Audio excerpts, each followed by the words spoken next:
Sorry, we're late. I had to fight with my computer a little bit more than I would have liked. What the hell is a store warship? Q's Winter Wonderland. Oh, fuck that noise.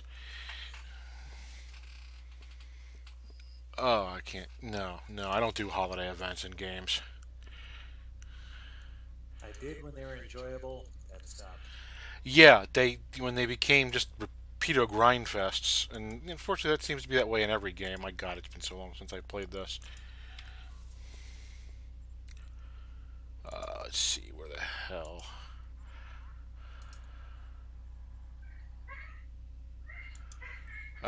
It's a good thing we're not doing Bridge Crew tonight. I've got a splitting headache. Never a good thing for a VR game and a splitting headache. No. All right. So what has been happening here since we last played? It's been shit before since like Thanksgiving, hasn't it? Thereabouts. And although I am drinking the same whiskey, I'm not drinking the same glass of whiskey since Thanksgiving. Excellent, excellent.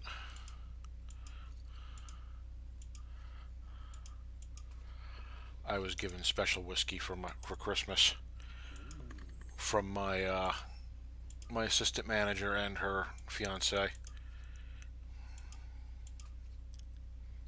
special, huh? Yeah.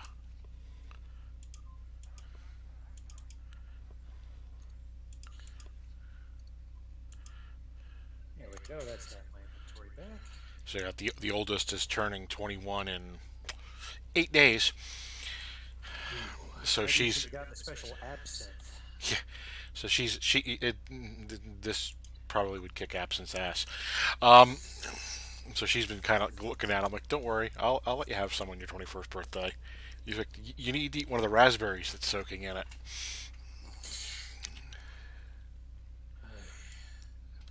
I've been promising myself to redo the cherry bombs that I used to do when I was living with two roommates in a rented apartment. Basically, a large glass jar of maraschino cherries, pour out all the juice, replace it with every type of clear alcohol you can find, legal or otherwise, and let them soak it up. After about 2 weeks, about half the alcohol's gone because it's now in the cherries. Reload it back to the top. Repeat this process until they stop soaking it up. Then they're ready. I'm sorry to say that I did once again before the promotion ended try to get you that damn ship, but I couldn't. Uh, it's just proof of Cthulhu universe. It really is. Uh, Well, one of the neat, and I say neat, probably should put that in quotes. One of the neat things that's coming down right now, and this applies to anyone that plays any MMO out there currently with lockboxes. There are some states that are already beginning to work legislature to ban loot boxes because they're gambling. I hope so. There are whole countries, and I think England may be one of them, that are in the process of banning the loot boxes. So the loot boxes are, if the games wish to continue functioning in those countries, the loot boxes are going to become a thing of the past. Good. Games that give the keys for free might have an out, but games where you actually have to buy the keys and hope that something good's in the lockbox, it's not going to be the case anymore. So the game's choices are going to be to remove the lock boxes or start dropping keys like Lord of the Rings does.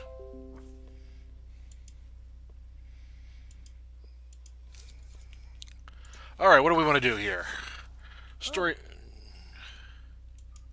it might as well because neither of us have played in like months. Might as well just go to at least one of the standards that normally we're used to. So why don't we do a couple of instances with starship combat? Because you have said that you want to blow the snot out of some starships. Abso-friggin-lutely. All right, what do we got here? Let's queue up for that one. Um, let's queue up for that one. Let's queue up for that one.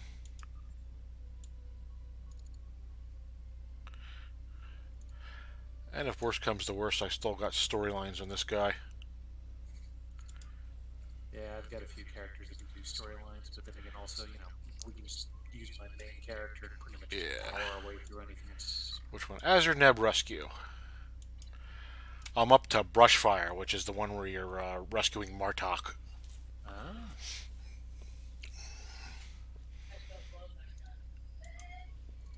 Because, J.G. Hertzler is a highly amusing actor. I was actually thinking about all the iterations that this game's gone through over the years. I mean, they're coming up on their ninth anniversary, I think. Ninth anniversary. For some reason, I thought it was 10, but that might be because I played in beta. As did I. Um, Yeah, I but yeah, joined ninth. beta, what, 4 hours after you did? Probably, yeah.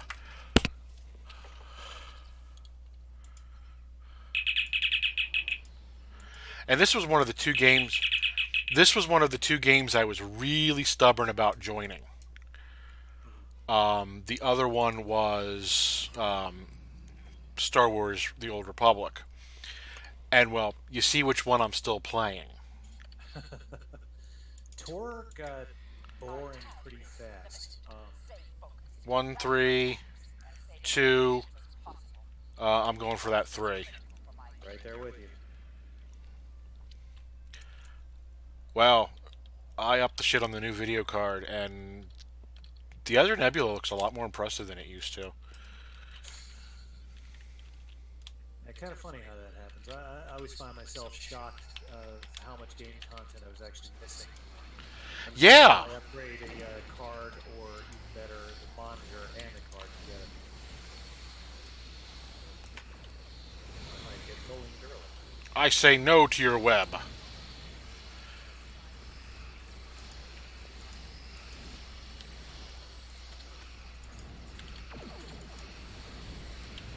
Ooh, I just fucked that mess weaver up. Oh, right, I'm on chat so people can hear me. So I don't have to keep pressing the caps lock key. Ah! Habits. Yeah. We've developed habits. Well, what's funny is sometimes I'll be doing something at work and I'll be talking to somebody and I'll start tapping the caps lock key on the phone. And then I realize what I'm doing and start just gonna shake my head.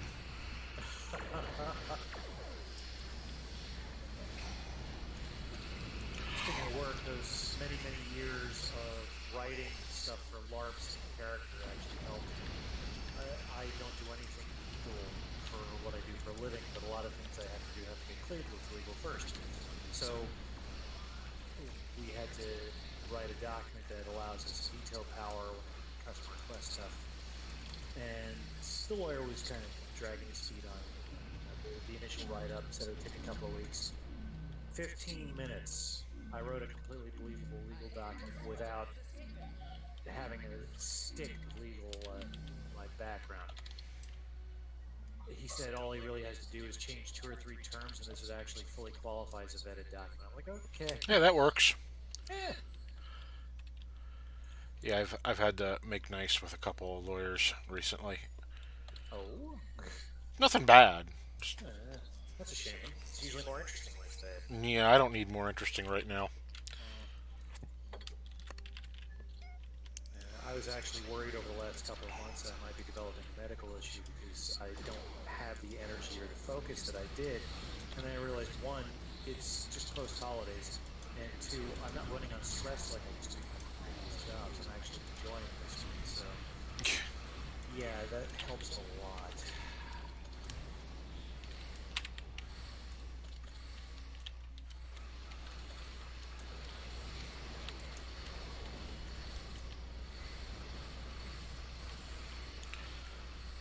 The USS Christopher Pike over there is another Odyssey. Once I finally tier 5 on this thing, I might hop back in my odd for a while. I enjoy that ship. Once This you is get the right shield, once you get the right maneuverability build for that ship, it is so good. this one maneuvers surprisingly well, but that might be because I've got maximum pilot skills. I mean, I can do a barrel roll in this thing, which is always hilarious. Not nearly as hilarious as the carrier. Yeah, that is kind of amusing when that happens. It should not be taking this long to take out Tier 1 Thalians. Yeah, they might have changed something again. Either that, or we're hanging out with a bunch of idiots. I think I'm alone down here. That might be part of it. Oh yeah.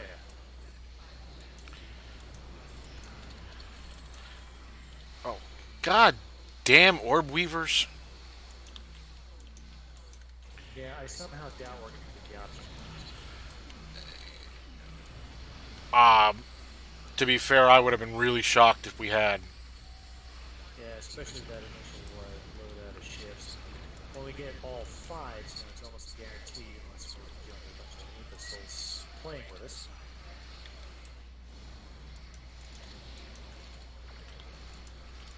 I mean, since when do Tholians and Gorn exchange technology? These ship hulls are harder and harder to kill.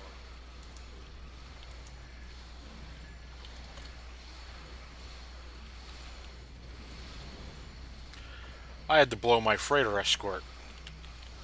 Really? I'm rusty.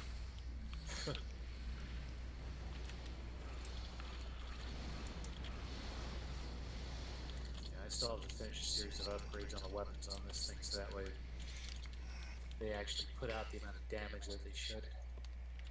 But I wanted to go classic, even though I'm flying to sea. It's using all TOS style weapons, blue phasers and whatnot.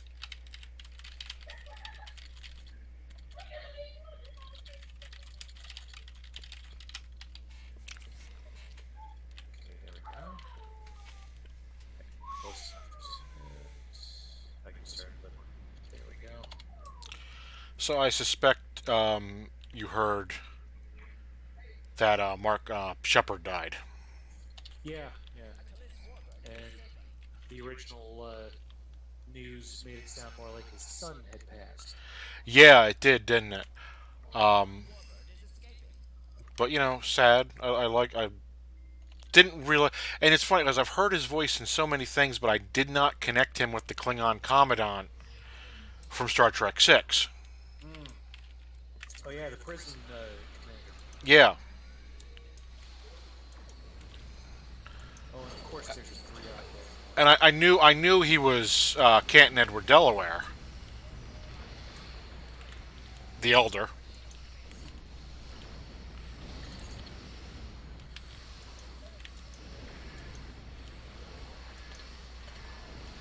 Options up.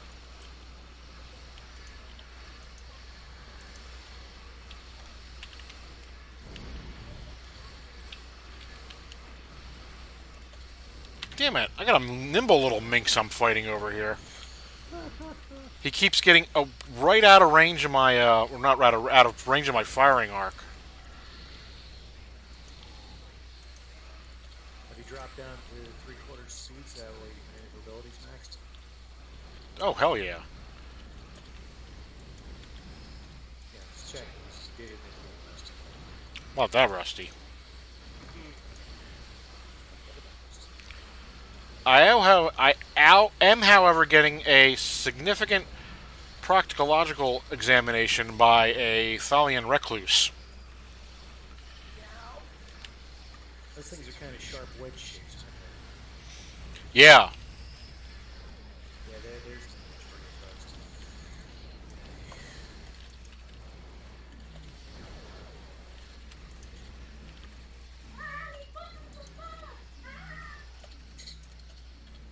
Be my son. The apple doesn't fall too far from the tree there.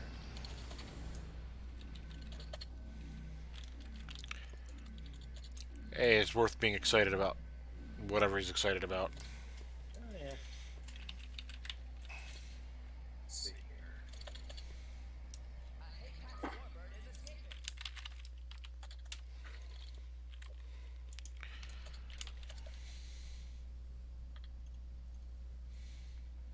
Wow, I am getting beat up good. Okay, so no offense. Then I'm glad I'm not the only one that had trouble with the goddamn tier one.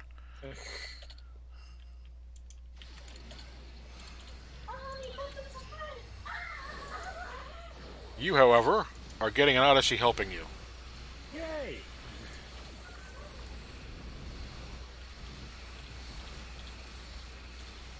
You're getting two Odysseys helping you. Most excellent.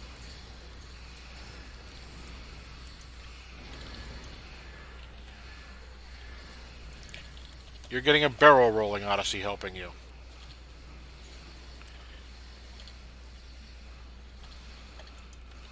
Immortal words where he parked out. You people ever die? Yeah.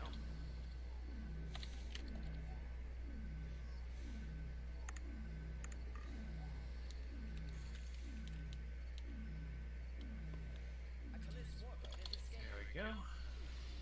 We have a 2, we have a 1, and we have another 1. Boy, this game just does not want us to get any of the options. No, it does not. Considering we had 25 some points the last time we played it, before the first optional was out.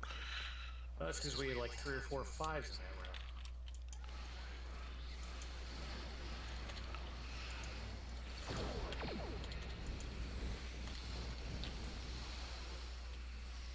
My beam fire at will says no to your web wall.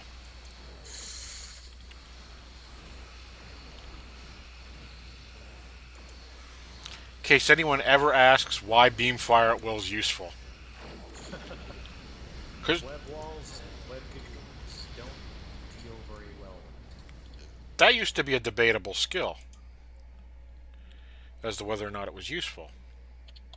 When you're facing a single opponent, the increased fire rate and increased damage is actually very useful. When you're facing multiple opponents, it increases XP gain for lower level characters because you've officially tagged every one of the ships. So when they blow up, you get points whether you had a hand in that or not, beyond the random fire. Nothing but ones. I sigh.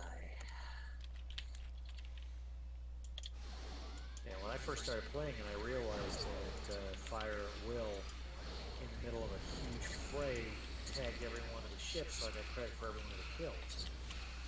When you're building up your kill numbers or whether you're building up XP based off of ship kills, it's probably one of the most useful skills there is.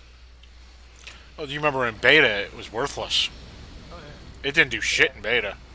Yeah, it cut down on the amount of potential damage you could do to the point that there was no sense Yeah. in having it. A single beam would fire out every, what, fifth of a second. It just was ridiculously slow. It didn't do shit for you. All it did was generate a lot of aggro. Oh, yeah.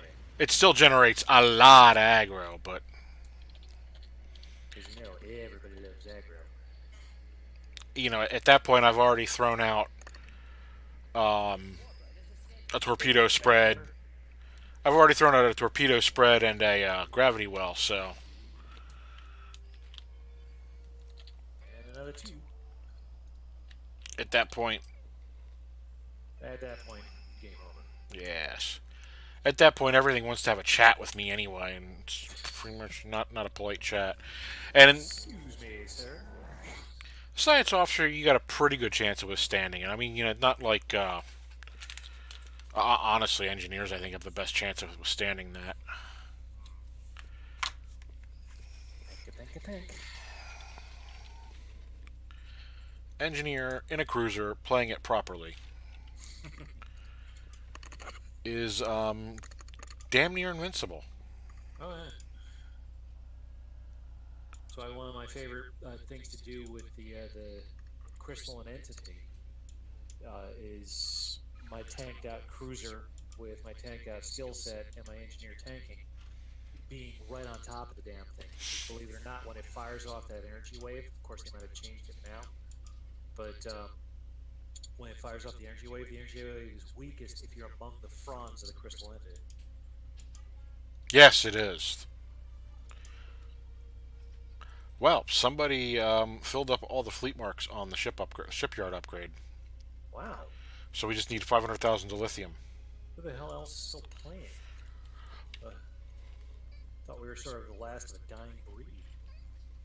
I'm going to assume it was Carlos now that he's got his machine relatively working again.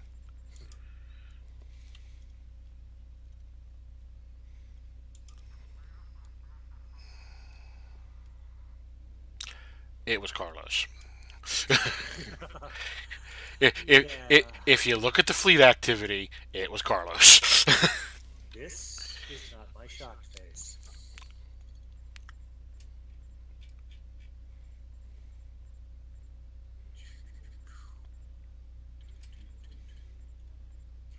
Trying to think of some of the stuff that used to be in this game that they got rid of.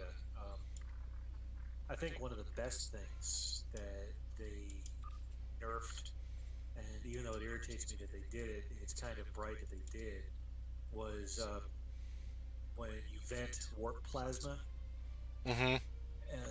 and it still traps enemy ships. It still does damage over time to enemy ships. But if you stop dead in front of one and drop warp plasma right in its path, Hmm. um, it would take ever increasing damage over time by how many puffs of warp plasma Yep. cloud you drop in its drop right in front of it. And So if you got it for completely, it completely and miserably screwed up its maneuverability, so it was forced to stay in the cloud longer.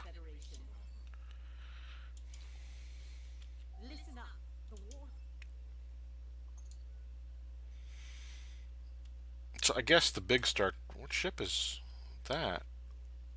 The USS Rosen. Oh, okay. So I guess it's a Discovery ship. It's tiny compared to this thing. I don't know where you are. I ended up starting way out in the middle. I am the far side of the starbase from you. Hmm. It looks like it's starting us at three different sectors. Yeah, we're supposed to be wide control.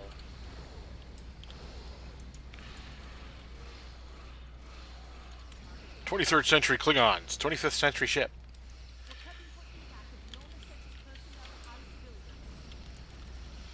Well, they'll die with honor, likely.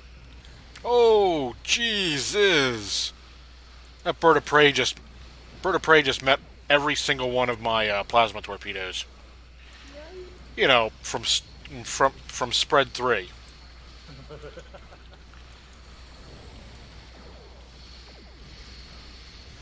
Oh God! And the guy next to me's launching them too. I wish I was flying my updated Galaxy class cruiser with the seas. One that's got all the plasma-based weapons. It actually has both collection plasma torpedoes. The one that fires multiples even without a torp spread. That thing's just wrong. Right? It's just pleasurably So, so. Yeah. so I guess the big Star Trek news. Well, actually, there's a couple of big Star Trek newses this week. Among them is the actual confirmation and commitment that the Captain Picard series will be a direct result of Nemesis. Yeah, that and also is going to include the beginning of the Abrams movies, Oh, Hobus the Hobus supernova, supernova. Yeah, and the death of 99% of the Romulan Empire. yeah. And so we will actually see a radically changed world that Picard is part of because of all of those events. Now it is Kurtzman writing it, and I'm not always thrilled with Kurtzman's writing. Okay, I'm usually not thrilled with Kurtzman's writing,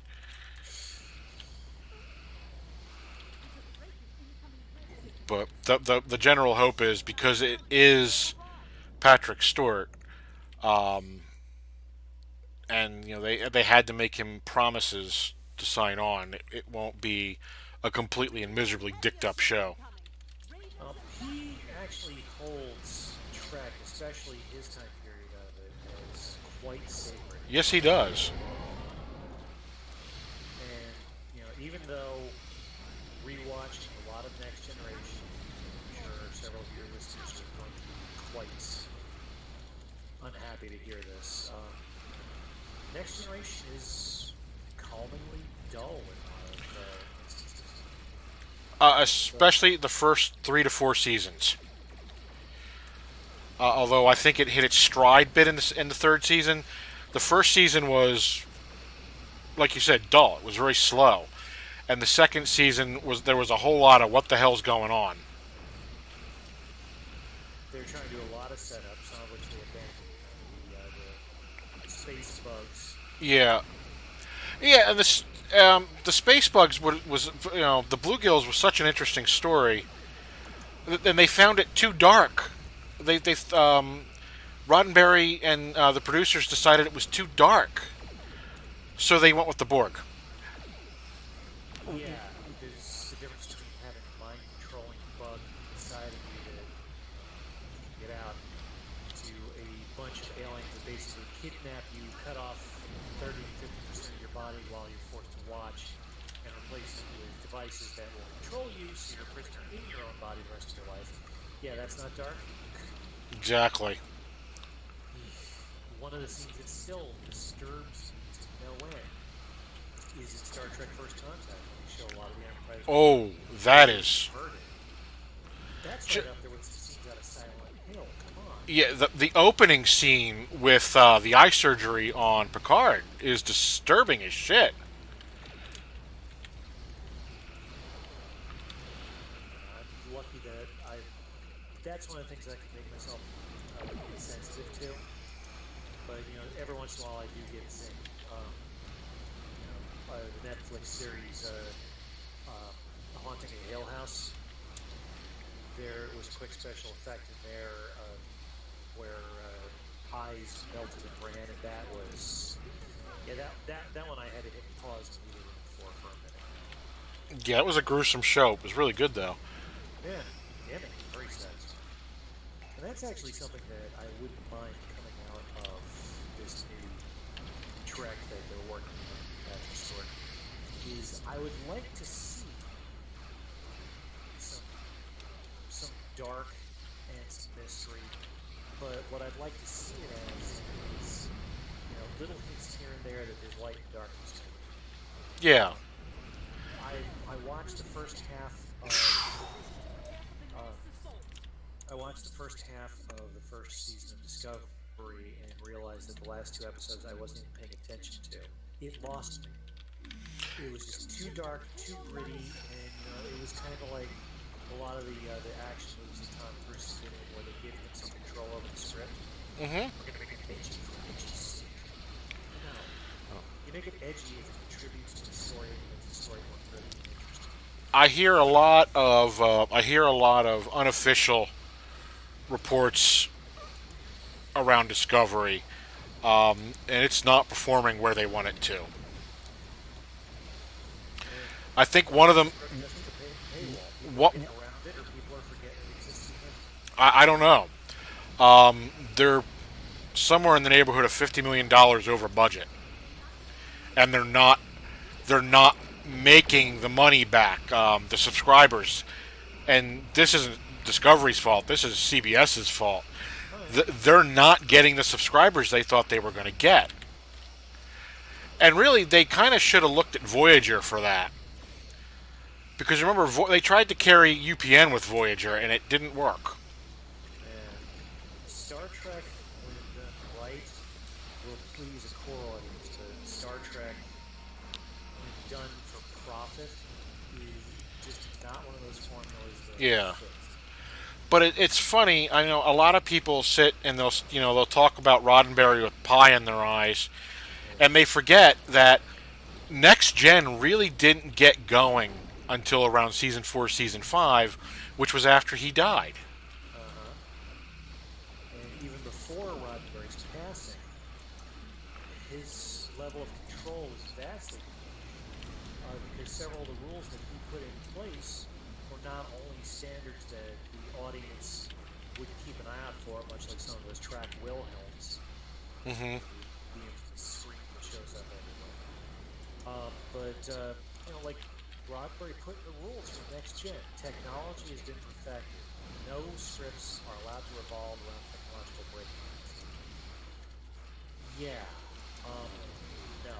The very first episode that Roddenberry had no control over was one that was named binary, where two binars came aboard to entire Oh, Enterprise I remember that. Yeah.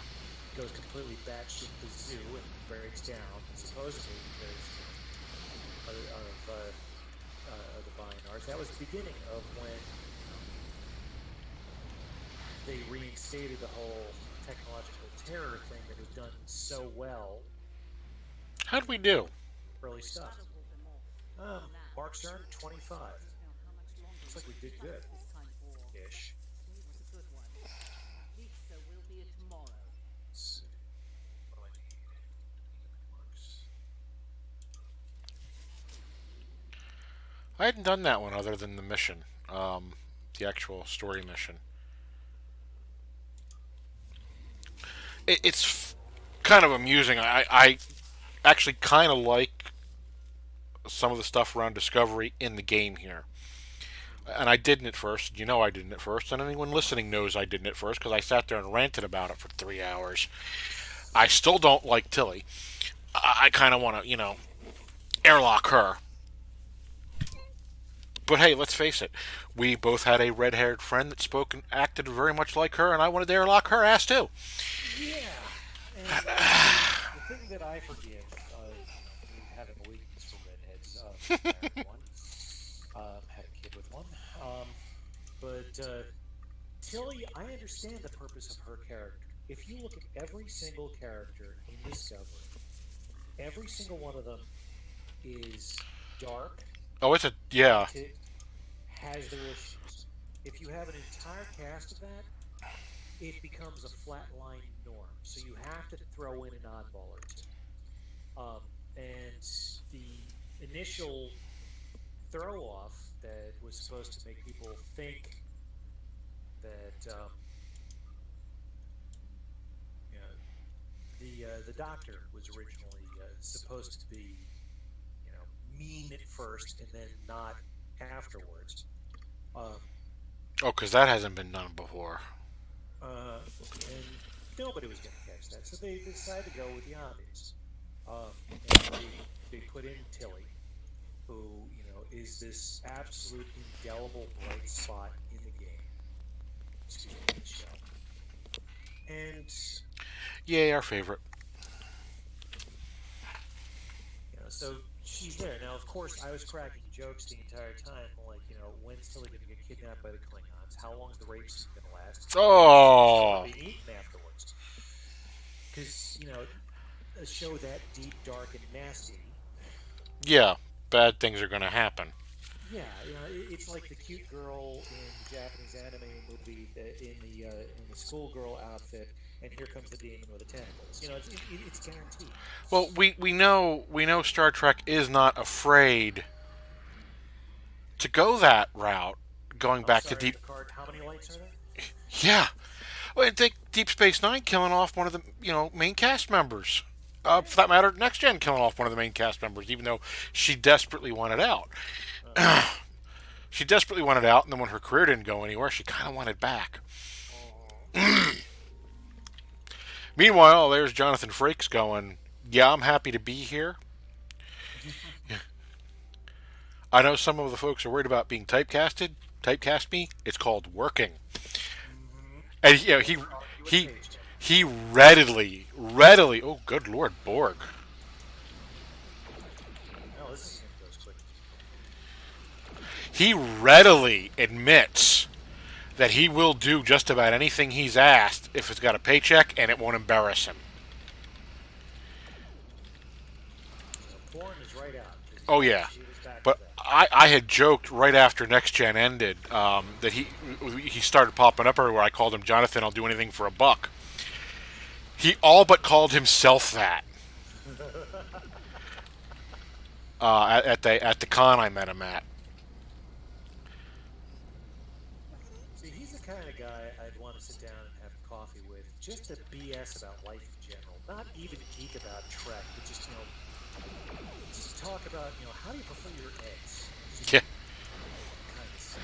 and he's really proud of what they did those 7 years Yeah, and most of the movies. there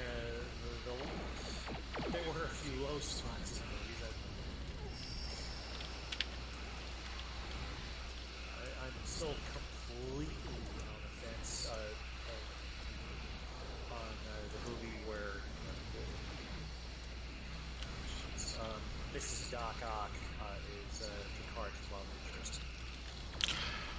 Oh, facelifted folk. yeah. Uh, That movie was interesting because it took all the characterizations we'd known at that point for what 14 years, and threw them out the window. yeah, I'm still on the fence for that one because it did raise some pretty interesting things to think about concept wise, but yeah, the execution is just Yeah, they lost me when the joystick popped out of the console. So, and I guess the big Star Trek news this week is the indefinite cancellation of the fourth JJ movie. yeah. And I know you and I hold very different opinions on that. Oh, inarguably. I I forgive them their faults because the one thing that everybody screamed about, I still disagree with. They did not erase the prime timeline. But you know It's what? At first, they did. It was after they got a significant amount of backlash about a month after the movie came out is when he started saying, "Oh, it's an alternate timeline." Initially, as far as everything was concerned, the TOS prime timeline was gone.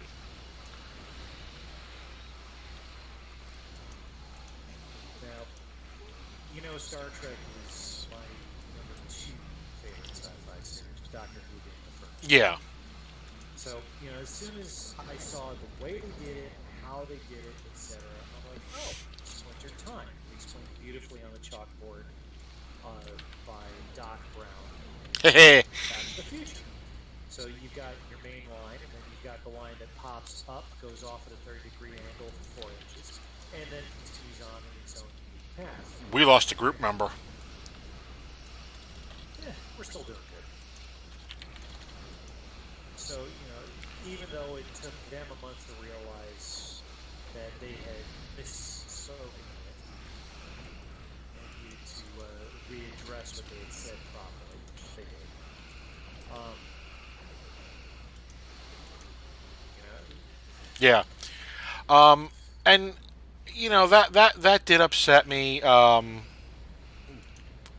The presumed erasure of the timeline at the time. But what upset me more was the characterizations, what yeah, they did to the characters, with the exception of Carl Urban, who just pretty much played D. Kelly. yeah, without aping him, he actually embodied the character beautifully. Who Even it down to one of the little elements that almost nobody catches. If you watch any of the TOS stuff, including the movies, you'll notice that D. Kelly appears to wear a pinky ring the entire time. That pinky ring is actually his mother's wedding ring. He took it when she passed. He had worn it as a pinky ring as a fit ever since. He never took it off. It was buried.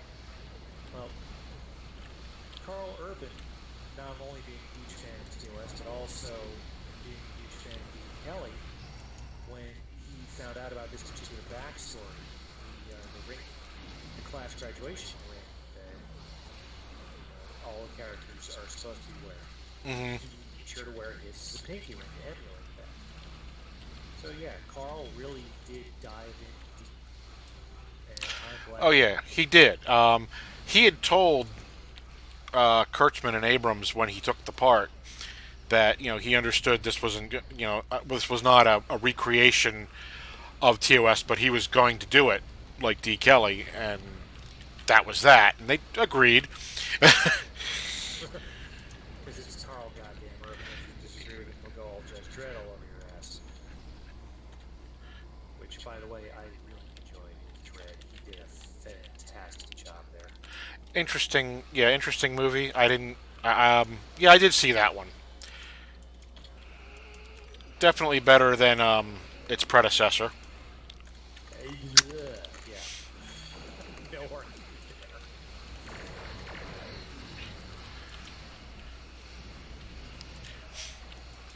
Yo, I am the law. But let's look at the different characterizations. But Carl is a different person with a very different background. And they modernized the character. Kirk of the '60s was supposed to be a man torn between his rather lustful desires and his need to be able to keep all of his people alive as best as possible, Right. despite the massive body count. So that was sort of his man-torn personality, in that he was expected to be a paragon of virtue, as one of the lines from it. If I remember correctly, the follow-up line is, "I've never met a paragon." Flirting with that. But that was supposed to be it for the '60s. So let's jump ahead to the 21st century. So what's the in thing for the main character who kind of split, and that's a person who questions his motivations in a way that could be dangerous. And you've got this Kirk whose dad sacrificed his own life to save his, and how many hundred people or something. The rest is there it is. Oh, there we go. Yeah, I had the last orb over here. Orbs remain surprisingly tough at times. Yeah, they do. What was I saying? Oh yeah, so you've got the 21st century Kirk, who his man torn, man in the middle thing that he has to balance out and deal with is that his male identity is a 180. He doesn't have the father to be an example. He's got that jackass uncle that values the car more than values him. Um, he's punishing himself constantly for where he lived and his father did not. So yeah, very different Kirk. But also, if you look at the write up, you find that Chris Pine admitted that he based more of his performance on Harrison Ford than he did Bill Shatner. But it's almost impossible to do Shatner without you know Yeah, smattering as Shatner. I've only seen one actor outside of Shatner do Shatner that's done it really well, and Who's that? that's Vic Mignogna, the guy that played Kirk for Star Trek Continues. In Mm, fact, about 4 to 5 episodes into Star Trek Continues, you begin to forget you're not watching Shatner. He's that good at it. wow. Um, and there's a number of people that actually prefer Vic's performances over Shatner's. Well, yeah, but so let me try and wrap it up here. Yeah, You know, Pine's Kirk came from a very different background and basically did things on a dare. Where Shatner's Kirk was, oh, you think I can't? Watch this. Pine's Kirk is, oh, I'm not allowed to do that. Watch this. So, that whole ability to overcome is there. The motivation behind it is different, and it modernized it to make it more interesting to a modern audience. But to me, they did manage to keep some of the core elements that made Kirk Kirk in there and kept it functioning. Um, Looking at the other characterizations, I gotta admit, as much as he can annoy me in some of his characterizations, there were times where Zach Quinto actually did really do justice to Spock, and Nimoy personally coached him on yeah, all of his they POV. became friends. Yeah, Um, I don't what I didn't like about the Kirk. I didn't. I have a hard time with him being that punk kid. But I see your point. Um, Quinto's Spock. I think they made it a little too much of a caricature of Spock in that it was constantly with the temper tantrums. yeah. You know where I actually found him to be the most Spock, which you're going to be surprised by this, is where he actually, in the last film, uh, said to McCoy, "Doctor, to borrow from your own parlance, I find your bedside manner horseshit." Which, repeating something that McCoy had used at him slightly earlier.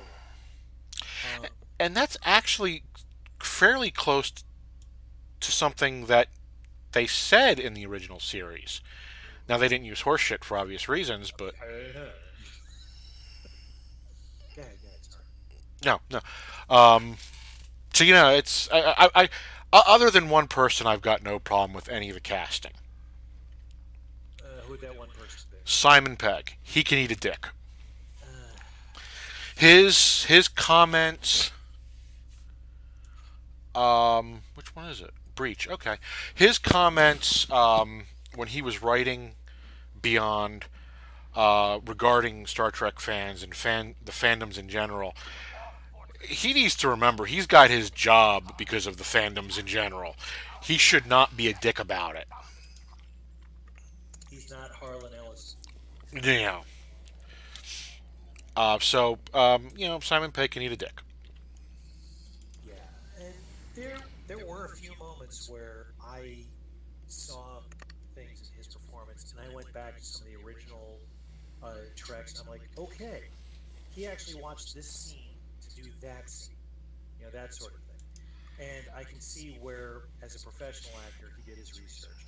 And, much like we were talking about before, where it took him a month to realize that being arrogant, no, we've erased everything that's gone on for the previous X number of years. Oh, people want to lynch us in our own backyards. We'll backtrack on that. You know, there's Yeah. got to be that realization. Why And the hell am I in the lead?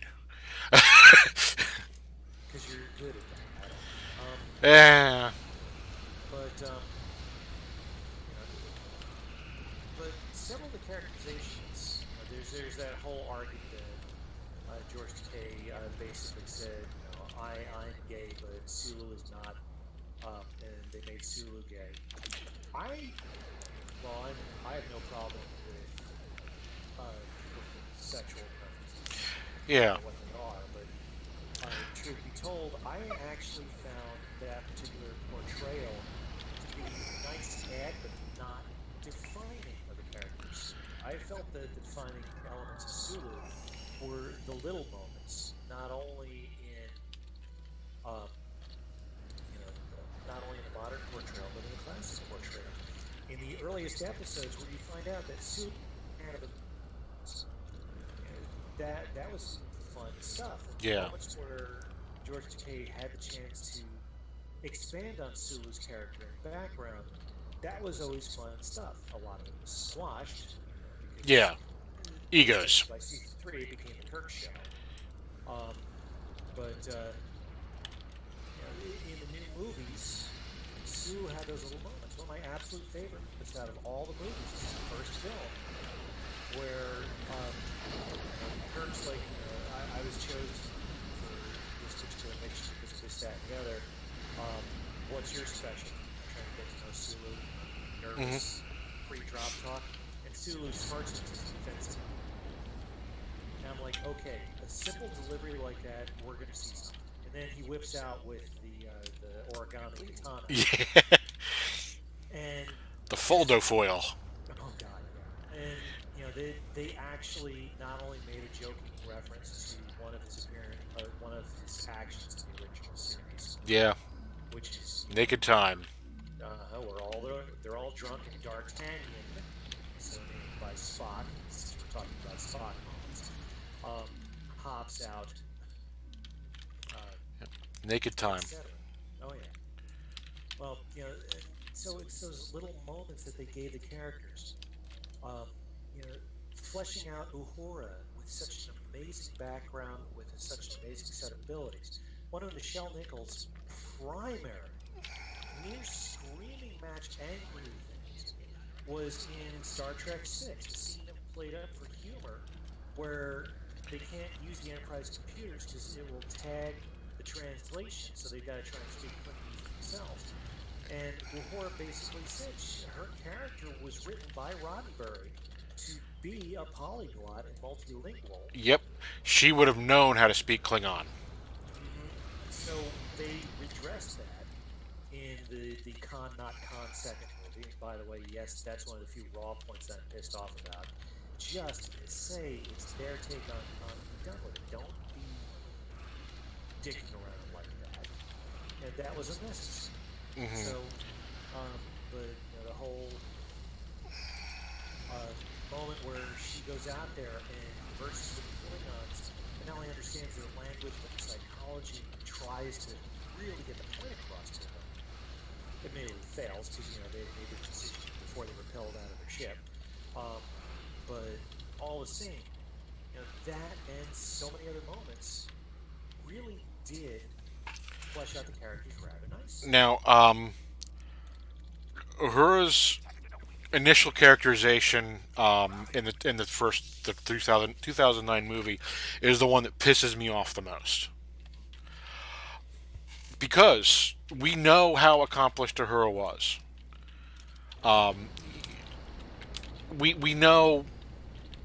We know what that character meant in the 60s. We know how important that character was in the 60s. Considering the fact that Martin Luther King himself told her, "You are You can't so," quit. You got to stay with it. uh, I mean, that was and beyond. Okay, yeah, it was the first interracial kiss. That's huge, but beyond that, she was an African American primary character in an ensemble cast as a person of authority, an officer on the bridge of this ship. She wasn't a yeoman. She was an officer. This was huge. oh yeah, and for that matter, some of the episodes I mean, to show off her character skill set. One of my favorites is Mirror Mirror, where she yeah. plays Mirror Sulu beautifully. Um, and the in the often maligned cartoon, Oh, I love the cartoon. there is an episode where the guys pretty much get completely mesmerized. She takes command. The Lorelei segment. Yeah. So it's such an important character in a lot of ways. And how does she get her position in the Enterprise in the reboot? She's fucking the guy making the assignments. What the hell?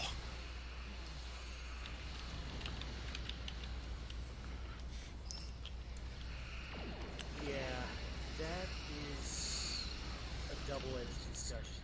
You have a bit more of an iron in the fire being a father of daughters. Yeah, So, you father of father of African American daughters at that.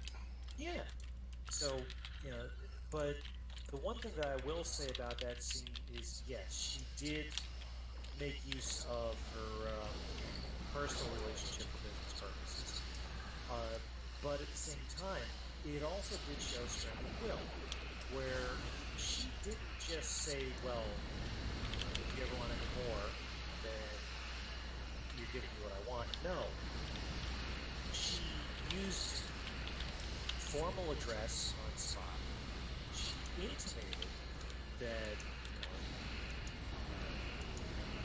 he used his personal relationship with her to affect his decision, not her knowing what her preferences were, and then out-logicked him. So, admittedly, yes, she did make use of the fact that they did have a relationship, but I don't think she used it, I'm going to get what I want or else. She used it as sort of an in to beat him in his own abilities. I watched the scene with the same critical eye that you're talking about, where it's like, oh great, here we go. They'll show up in a show where we're going to depict a woman using her womanliness, in what's perceived as a negative and selfish fashion. And no, it was one tool in an arsenal that she made use of. I mean, am I talking out of my backside here? You're not, but I just saw so much wrong with that character, with that what they did there. Um, then there's Chekhov. I think for a character that was already a characterization, Mm-hmm. a character rather, they did make him a little goofier. Yeah, but what the goofiness that they did was is they fleshed out something that was never really brought to light in the original series. Chekhov was just brought in to add to the diversity and show off that yes, the Cold War ended.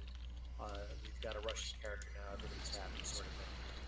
But he was supposed to be the kid, where he was the key in for the youngest of the audience. Yeah. And so he was supposed to be, that bright, young, immature, over-enthusiastic, too smart for his own good, too inexperienced for everyone else's good type character. And sometimes that worked, sometimes not. So when they made use of that in the new one, where they show him off as basically, being a young genius whose intelligence had earned his place, I could see it in the way they put the portrayal. Yeah. No, it just the whole 5 minute joke on his accent that wore on me. But overall, as a character that, as I said, he started as a character of a character in TOS. He like you said, Cold War diversity. Haha. See, we have a Russian. He's a little goofy. Haha. I don't have problem with Anton Yelchin's portrayal on that at all. And even the writing, I don't have a lot of problem with that. Let's see, who we not talked about? And with Sulu, I know we touched on the homosexuality in Sulu in those movies. Changing a character up like that, I'm all for it if there is a legitimate reason. I know they say they did it to honor George, but I think they did it for a gimmick. So I had a problem with how they did it. Not that they did it, but how they did it. Yeah. I like that they toned it down, made it absolutely, completely normal. I mean, Kirk's smile, seeing them together, like, it's wonderful that they have something that I don't think I'll ever be able to do. When in the third movie, Sulu and his husband and daughter get together and enjoy some time together. The smile that Chris Pine's Kirk had on his face in the moment, I actually kind of felt in a positive way. I really enjoyed that particular moment. So yeah, if they did as true Hollywood as a gimmick, it's irritating. But the fact that it wasn't a defining element of the character, it was just an element of the character I liked. Yeah. It wasn't his identity, it was just a aspect of his identity. Let's see. So we've touched on Sulu, Chekhov, Uhura, Well, Sati. I guess we should touch on. Khan. Yes. Let's take the skinny English guy that overacts and make him be the part that's supposedly written as an Indian but played by a Mexican that overacts. So basically, they kind of Yeah. Gas's burnt waffle. I don't know. I think. And I forget who all the speculation was when that movie was coming out, who he was playing beyond Khan. When they said, oh, he's not Khan, he's not Khan. I think one of them was they were speculating that he was going to be Garth of Izar. That would, And I think that would have made a hell of a sight more sense. especially since he can play someone of that intense level of screwed up. Yeah. Bizarre was. Now, I overall think Cumberbatch is completely overrated, although I loved him as Doctor Strange. Oh, he's perfect. He's absolutely perfect as Doctor. That's a movie franchise that has not fucked up on the casting at all. They had it. Finally They saw Spider-Man into the Spider-Verse, and that's Sony entry into the MCU. They did it right. no, everyone who sees it loves it.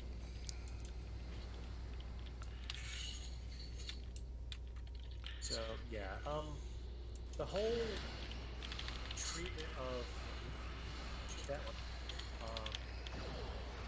treatment of isn't it con, etc. Yeah. Um, yeah, that was to quote Devo, that was a big mess. Yeah.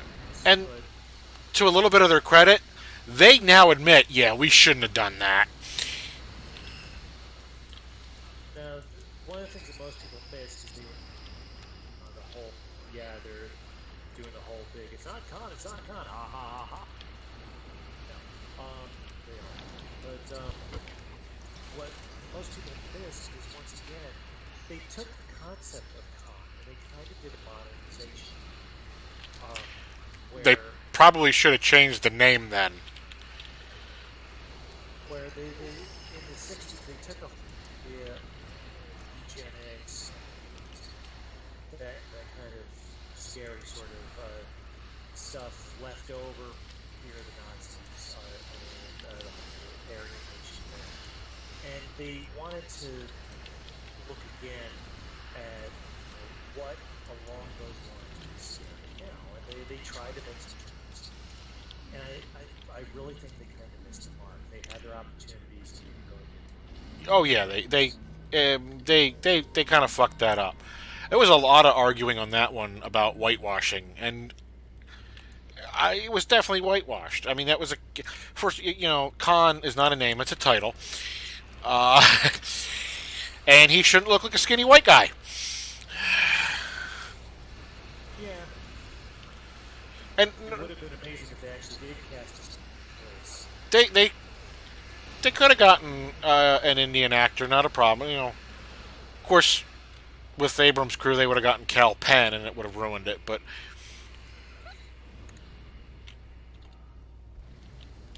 he's John's friend. Yeah, but he's a comedian.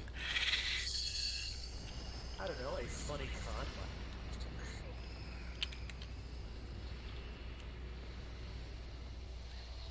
Yeah, you never know. Dad, if you have salad bars, have no speech.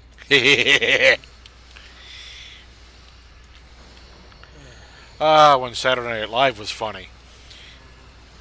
Yeah, nice that they become relevant again the last 2 years, but we'll get Yeah, there. they've got plenty of material. Bit.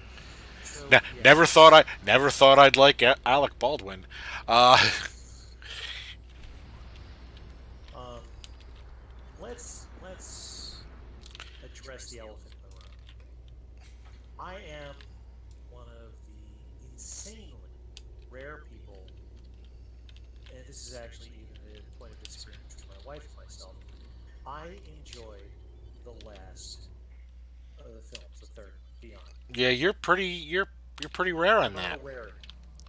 But then again, I also like Star Trek Research from Spock, so I have my issues that I really should talk over with my psychiatrist. But was it a perfect movie? No, no, no. Was it a good movie at points? Yeah. Um, the I am a lot more forgiving with movies than a lot of people think I am. Um, I enjoy a lot more movies than I think I would. But it's just a matter of admitting to it. yeah, I mean, yeah, I'm the guy that liked episode one. I am not the guy that liked episode two. For me, the only parts of episode one that were enjoyable was the lightsaber beats. Beyond that, episode one, not It was Homer. it was slow. I It, even watched the Phantom Edit and found that haunting. it was definitely it was a slow entry. It Um, was pandering to 16-year-old children role for yeah, definitely. which fathers do pander. They're both guilty.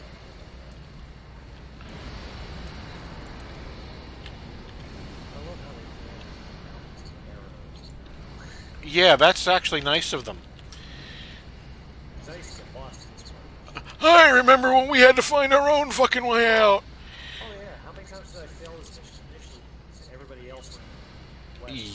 Yep. I just couldn't find my way to turn I just followed Alan. around. That usually got me out of any situation. Yeah, I never could quite understand how, even though the mission had only just premiered and this is the first time playing it, somehow he already knew how to play it. That never quite. Well, he was our secret developer. Yeah. Um,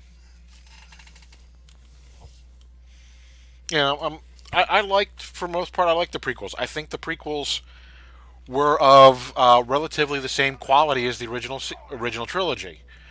Yeah, the writing was goofy. Guess what? The writing was goofy in the original trilogy. The acting was wooden. Yeah, Mark Hamill was not a great actor at 19. Nope. Um, there was like two actors in that movie, and they were both British. Um, so yeah, I really do think they were relatively the same quality. Um, and then we get to the new trilogy, Force Awakens. I did not think I was going to like. I went to it expecting to hate it, and I did not. I enjoyed it. Yeah. It felt like Star Wars. There are individuals such as my brother-in-law who harp on it just being a rehash of Episode 4. And to that, I have to say, did you fucking not pay attention in high school English? Um, Which, Springford probably didn't. Actually, I wonder if he you was. and I have discussed your brother's Yeah. intellectual challenges before. So yeah, it was definitely supposed to be a not it's recycled. No, it's a restart of that cycle, and that is a big famous. Oh, what did I? Yeah, I played. That is a big famous um, concept by Joseph Campbell. That cyclical nature of storytelling and the hero's journey, the cyclical nature of the hero's journey. So That it which was makes shall be again. yeah, it makes perfect sense. And that Facebook article I posted today, I don't know if you saw it. I know Bob saw it. Bob Ebersold saw it. Um, it's and you're talking about this with the Star Trek stuff earlier. They modernized the concept of the Empire with the First Order. Yeah. The First Order are not the Nazi template that the Empire was. No, they are the neo-Nazi template. Which is even scarier. Yet they're scarier because it's people who have the hindsight of realizing, well, those people were fucked up. We're gonna do it, but worse. And the scary thing is not the old guy looking at his Nazi memorabilia thinking, boy, this was a lot of fun in the 40s. The scary guy is the skinhead kid, moody, angsty post teenager, sitting looking at his Nazi memorabilia thinking, I can't wait to use this shit. And that's what Kylo Ren is. And you know what? I didn't get that until recently. I didn't like Kylo Ren. I thought it was a horrible character. Now that I get And that, then, now that I get that, I really understand that, and I think they did a good job with him. Adam Driver, but the character's a neat character. and Um, where in the original films it would count the Wilhelm, in this film it's count how General Hux gets forced through. yeah, And my absolute favorite is when the Emperor does it to him on his own bridge. yep. That was just beautiful, dragging him by his nose all the way around was just gorgeous. So I really enjoyed Force Awakens. Do I think Han should have had a little bit more of a impactful death? Yes. But I went in knowing he was even the fact that I knew he was going to die when that movie was announced and it was announced he was going to be in it. Anyone who had a clue knew he was going to die Because he wanted his character to die. back in Empire. And they were like, no, it's got to be a much ado about nothing, very happy, everybody happy ending. So, no. And So then we get this. And not only does he die, he dies by patricy. yeah. And I was sitting right next to my son. Oh. So I knew it was coming. And a And couple. by the way, my son, who I've taught how to sword fight. Yeah, there you go. Just don't send them off the train with an uncle. Uh-huh. Considering I know his uncle really don't want to do that. Uh,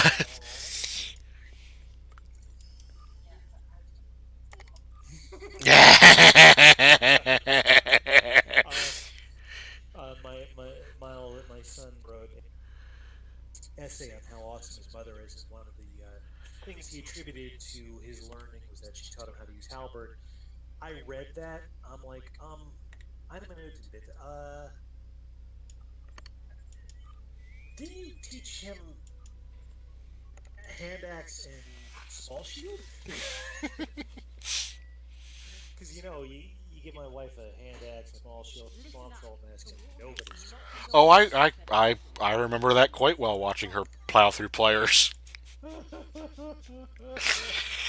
For those of Ah, you out there, as I mentioned before, I very briefly married a redhead, and on her birthday, somebody with players to learn, which Chad and I used to share time at, decided to make fun of her for her birthday for both being older and being a girl.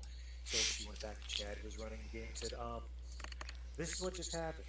Chad just motioned at the costuming and weapons and said, "Make them pay," and she did. She went in, chose the top three fighters, and had been giving her such flack, and they didn't last very against her and the control mask. and wound up creating one of the most memorable characters we ever had. Yep. So the running gag is I teach them sorting package, and somewhere along the way the kids went, "It's a play cookie," but we don't have one in the house, so I'm not quite sure where that would be. But yeah, these are cool. Now you can get me the custom wood sword of Altair I had made for me by Hollow and Circles. So that's fun.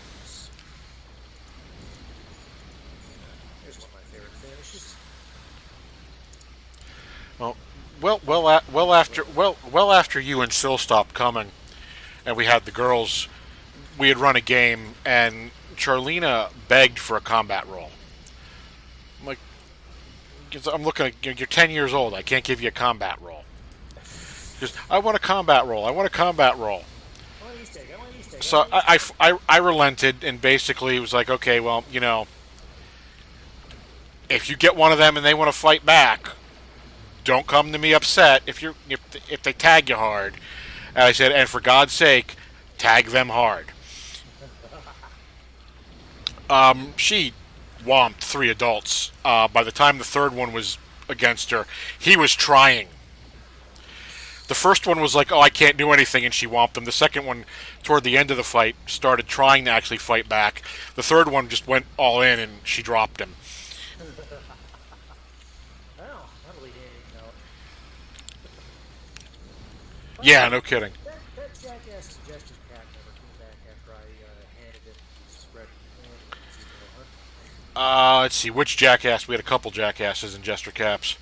This would be the jackass suggestion cap jeans and chainmail T-shirt that claimed he was the Duke of everything in Yeah, no. LCA when it came to combat, and I spent 10 minutes shaming him. The first three of which disarming him with different disarms every single time. No, no. This is But the guy that would, yeah, this is be the guy that would show up in the middle of Saturday night. Yeah, Phil's pointing this on that. This is the guy that would show up in the middle of Saturday night, play through Sunday, leave shortly before GameStop on Sunday, so he wouldn't have to pay, and he'd get free food out of the deal. yeah, no.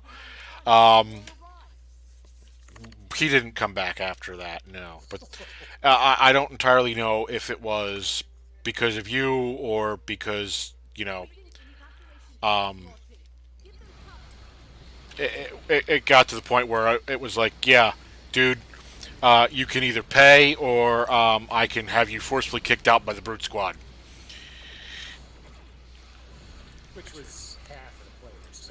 Yeah, well, at that time, the brute squad was Andy, Alvin, and Sean, and they were moderately scary group of people. And of course, there's always your favorite group, the jackasses that came from upstate New York.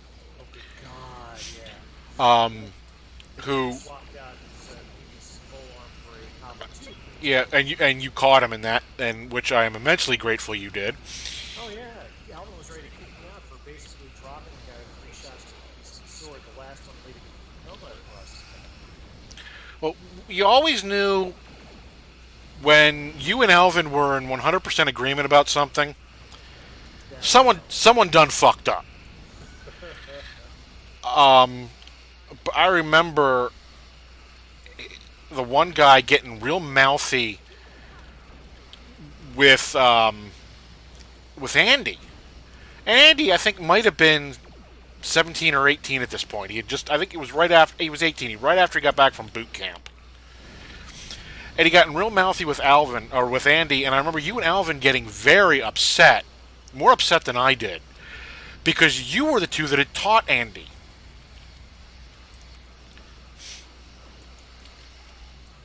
Yeah, it's actually funny. I taught Andy the primary component of being a bodyguard is that your own health and safety is secondary, but not completely eschewed, because he had to play a royal bodyguard at Yeah. that point, and he took that with him to boot. Oh, yeah. I just, I remember the two of them dueling and Andy kicking his ass. He goes, he's not taking hits. And it's like, nah, no, dude. You're not landing hits.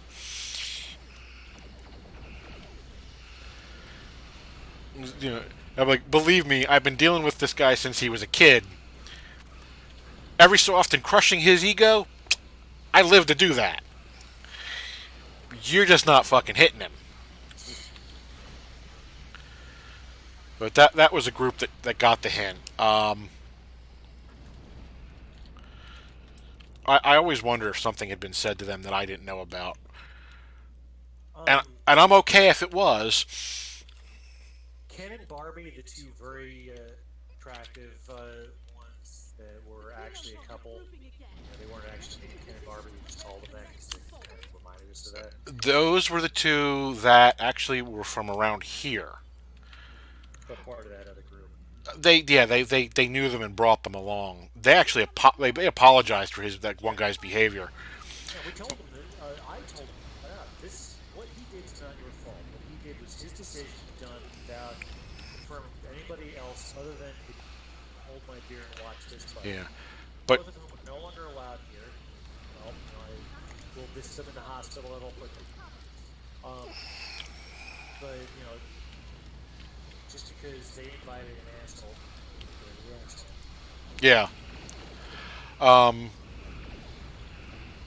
yeah, she actually did one of my favorite things ever in game.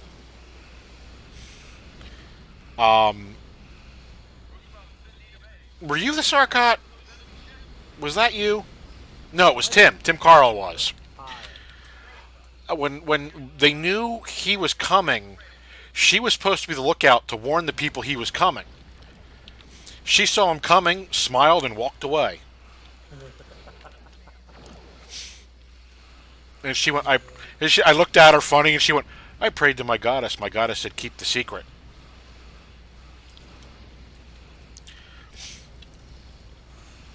And the adventurers lost that game. By the way, one of my favorite reactions to any animated live action role playing games that you noticed is when I played the last moments of the Shadow Demon Sidriel before he's freed by the sheer amount of damage they had to do, and I was dressed up for the role. I hid a full suit of Taekwondo sparring pants underneath, full reinforced chest, full helmet, hands, feet, shins, elbow guards, knee guards, the whole thing.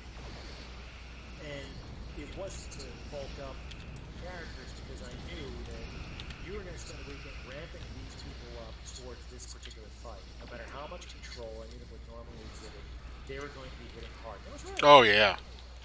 And here I am, basically them running starts, two-handed baseball bat, swinging at me, and I'm taking the shots because I'm wearing my pads. And after I dressed down, after everything was cheap, screaming I'd be with this as a freak, getting out of it, I remember you looking at me and going, "Are those sparring pads?" Yeah. And it was mixed part incredulity with realization that I did something smart. Well, I knew they were hitting you too hard, but I knew you were okay with it, so I didn't stop it. I'm like, okay, well, if he's got something up his sleeve, he's okay. That's me. There were a couple of them that I thought they were going to accidentally brain you, but Well, speaking of Will,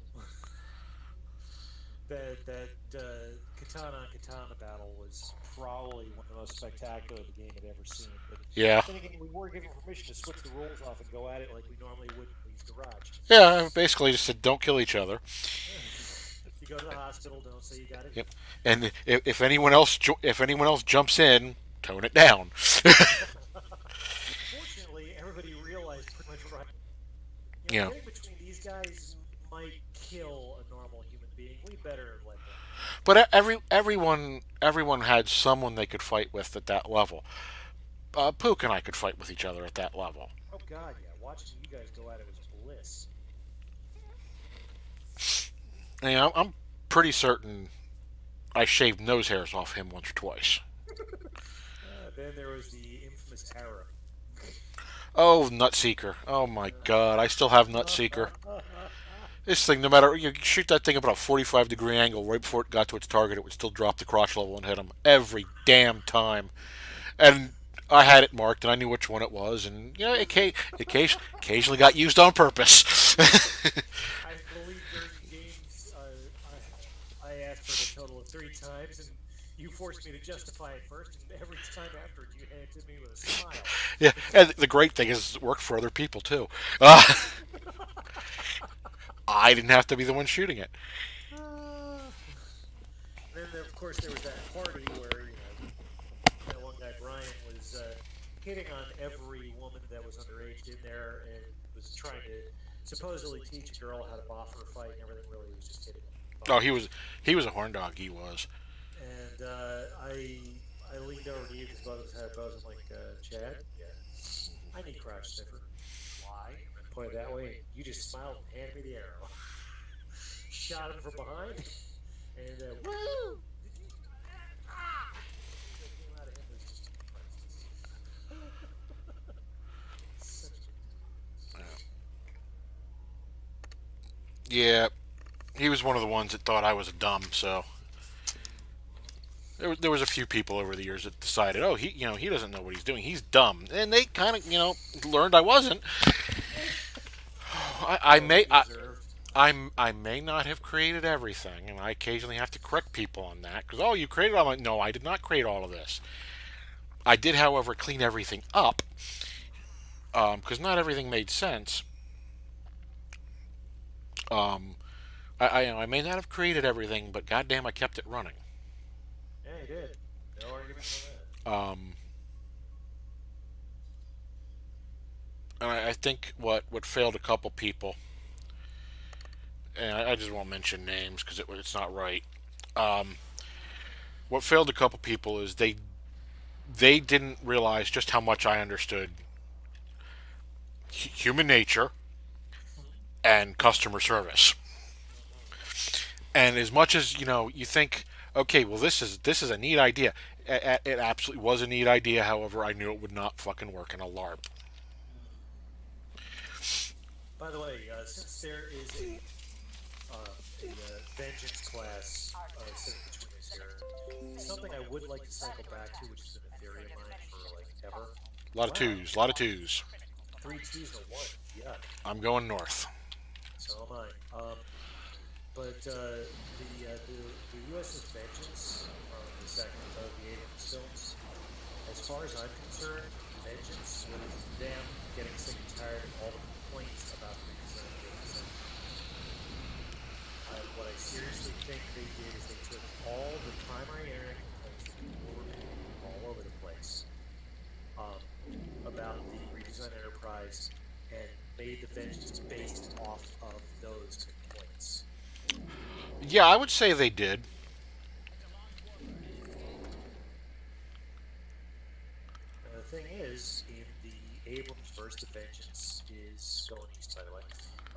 The Yep, same. vengeance is intimidating,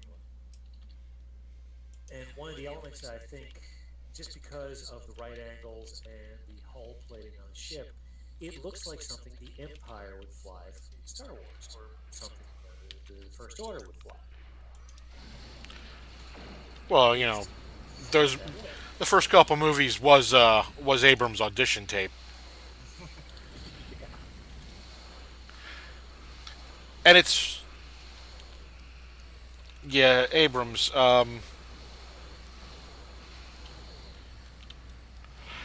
A lot of his stuff, too much of his stuff, relies on alternate realities and time travel. Well, when you got a fascination, Yeah. I've got a thing for certain types of plot twists. Yeah. So in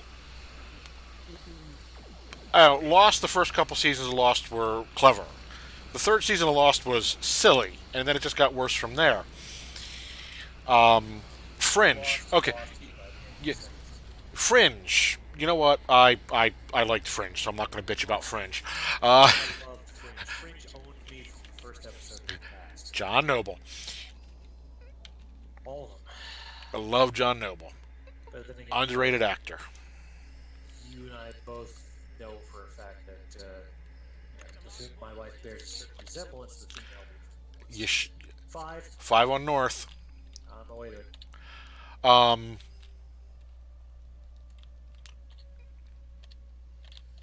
Speaking of the young male lead, the one that I can't think of anybody's name in that show. yeah, I can't either anymore. But Other I than think he Walter. would have been. Yeah, I think he would have been a fantastic Kirk. Possibly. Quite possibly. I mean, look at some of the character portrayal that he does. Look at some of the way his character handles things. I really think that if I mean, no fault to Chris Pine. Chris Pine did an excellent job with what he had. Perhaps a good Gary Mitchell. Yes, that is something I think that they really missed an opportunity on for the movies. They should have done a modern take on what has done before with a human genie, godlike powers. Yeah. Because as much as it breaks science fiction, breaks science fantasy, it would work.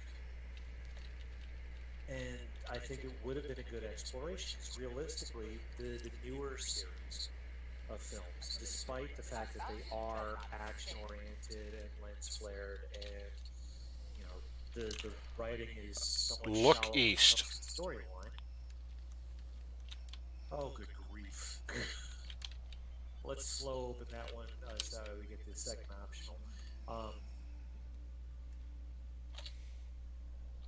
But the character explorations are what they gave a greater amount of credence to, and a greater amount of screen time to, and not just the big three, but all the Magnificent Seven. So I really think that the whole idea of breaching the barrier and Gary Mitchell attaining ever increasing godlike powers. And then adding Elizabeth Daner to it, I really, really think that would have been a fantastic piece of exploration in the second movie instead of Khan. Yes.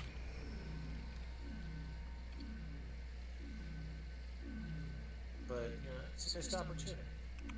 Alright, I'm not doing any more tractor beams. Someone did them. Oh well. Now I'll get all ones.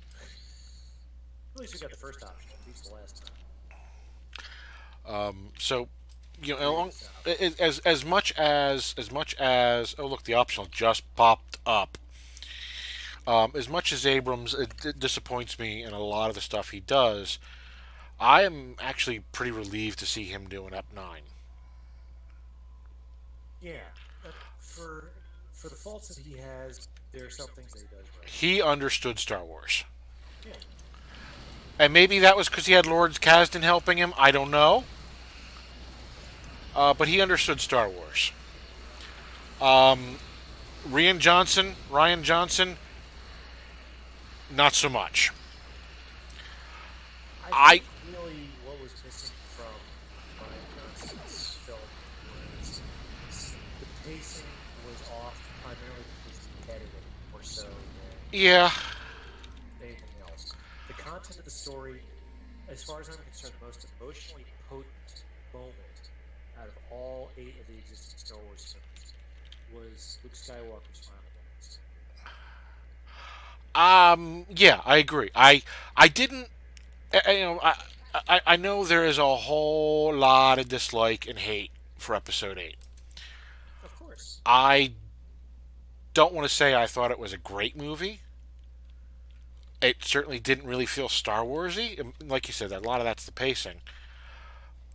But I think they did a good job in general with the movie. And my own kid thinks I'm fucking nuts for saying this. I don't have a single problem with Luke Skywalker's behavior in that movie. Nor do I. He's He completely is still at he's shell shocked and he's still at heart that whiny ass 19-year-old kid from Tatooine. His behavior, I think, is how he would have behaved. yeah. Add to that the fact that I just lost my train of thought on this. Trying to avoid getting all blowed up. um, add to that, he fell into a belief system because he had nothing else. Yep. And so, because he had nothing else, that belief system was what he had to work with. And when he faltered, he blamed himself harder than he should have, and he blamed the belief system to which he Nothing but identified ones. himself. And we got a free four of them in the next minute and 10. No. Um, well, at least we got the first option. But Could have gotten a second if someone hadn't have fucking done those tractor beams. it wasn't me, man. It wasn't me. But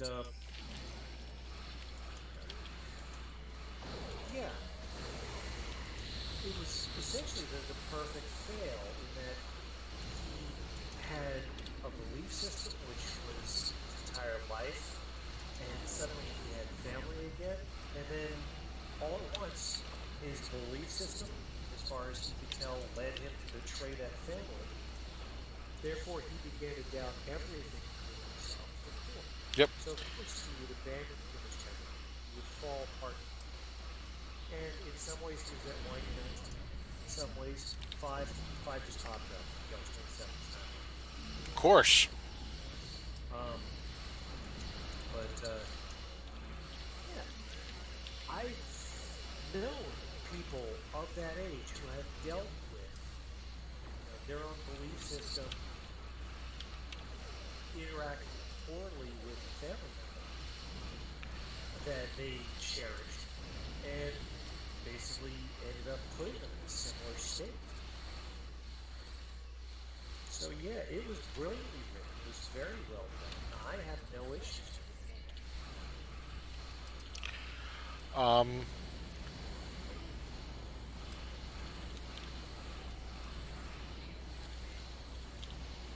where Episode 8 lost me was the casually throwing off Snoke after all the build up, and completely demystifying Ray. it. Two things on that. Snoke's death was part of the message that you know the backstory isn't always the most important thing. Mm, yeah, Everybody's always tangled up in how complex Vader's backstory is. Everybody's always wrapped up in all the minutia of the Skywalker family. Um, and so Snoke essentially became a sacrifice to how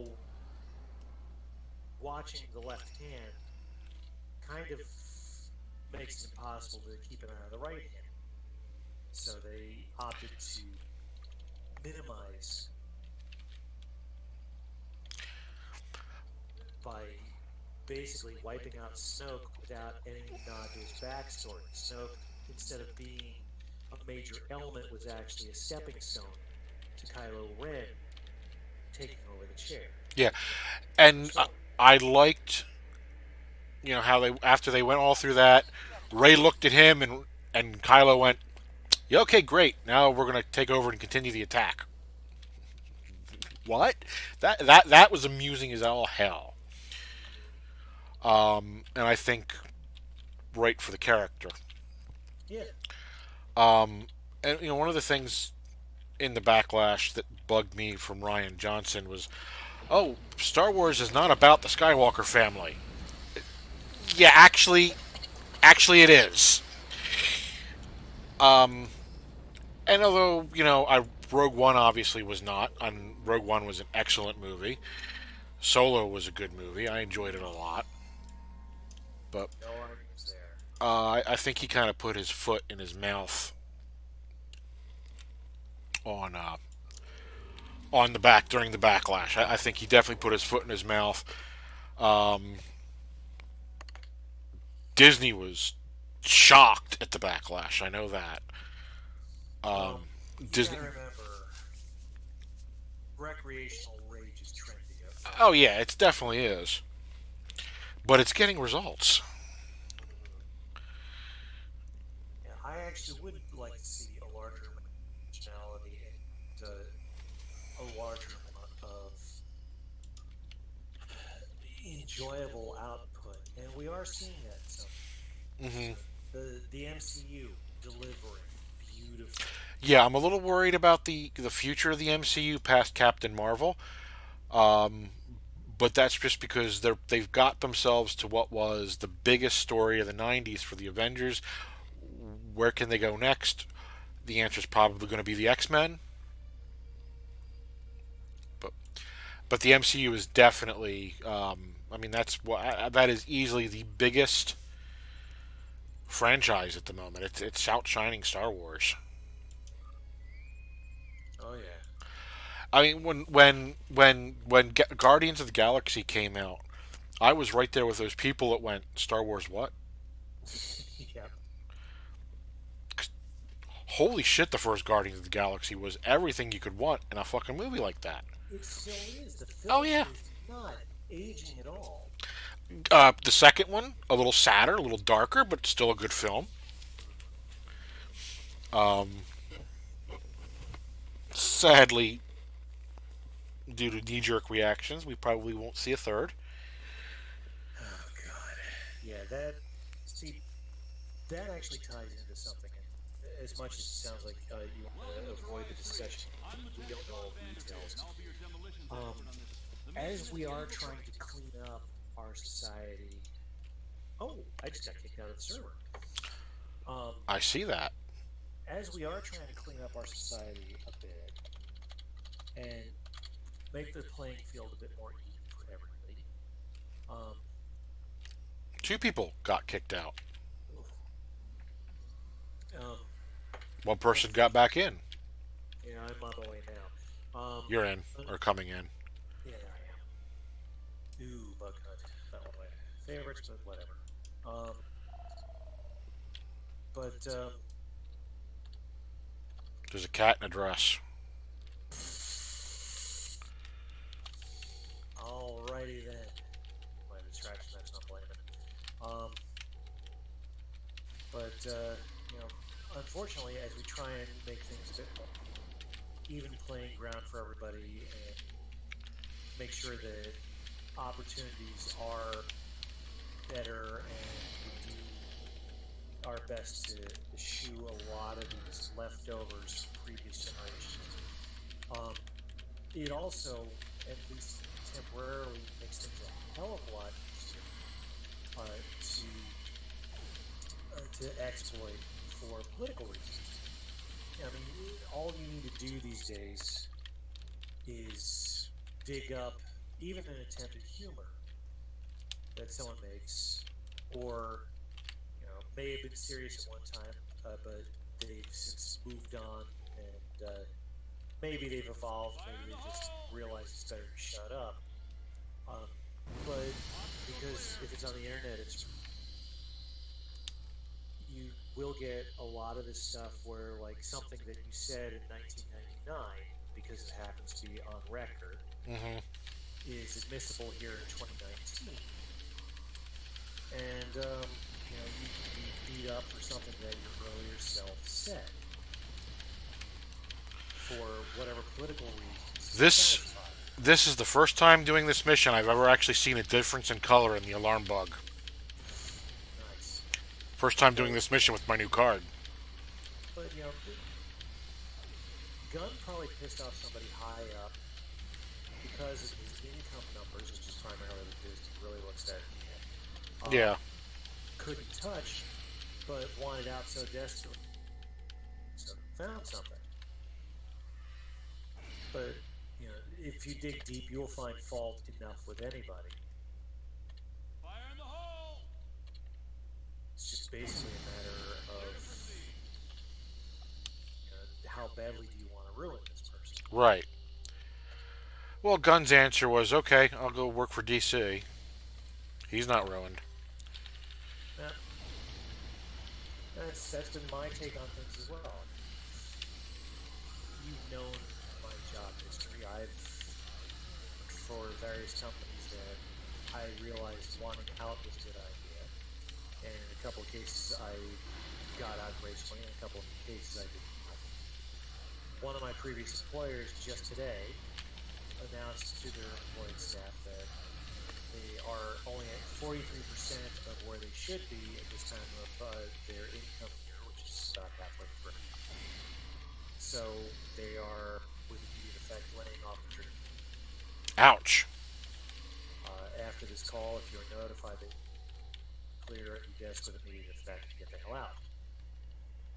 I knew several of these people. Yeah. And I talked with one of my friends that did not lose a job. It's all right.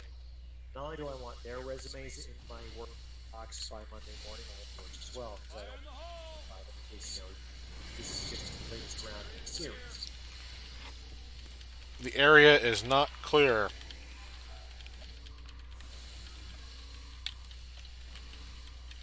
So, I'll very happily do what I can to make sure to pull off as many people from this former employer as possible Hmm.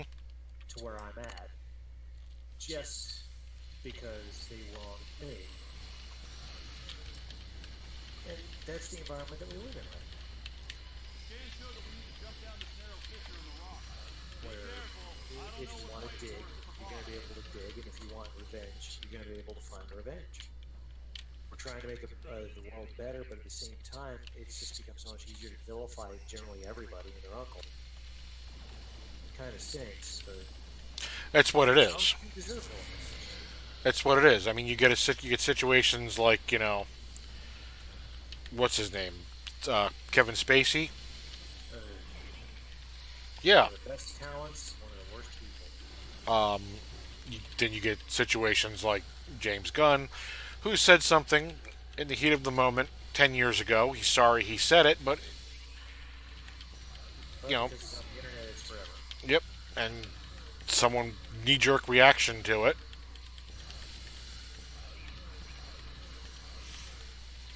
And I have a few friends, recreational rages the course of their day. Yeah. And there are times where I'm actually very happy. They'll make me aware of stuff that I was not even vaguely aware of, and will agree with them that, yeah, this is a bad thing. But there's been a couple of times where I've actually had where I've had to tell them, you do realize that the enemy of the hour, I qualify that, right?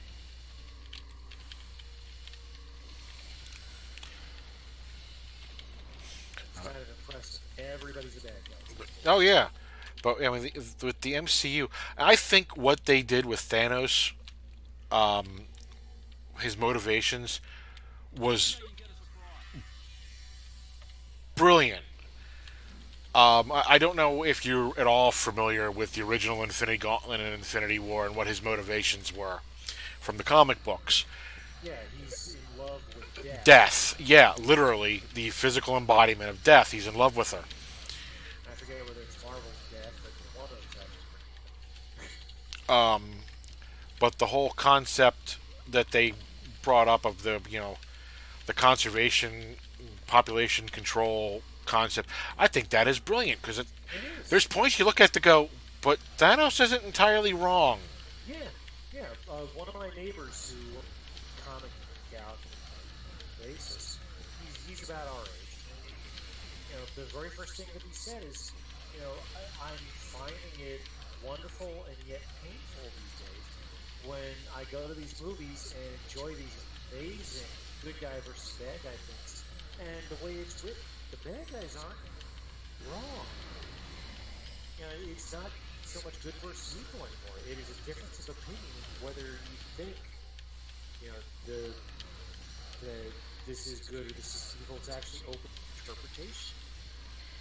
Now, as far as I'm concerned, conservation, positive, genocide, negative. So Thanos really is Oh yeah, he's kind of a bad definitely, guy, but still, yeah, but it's he's it's not wholly wrong. he's kind of got the right idea in some ways.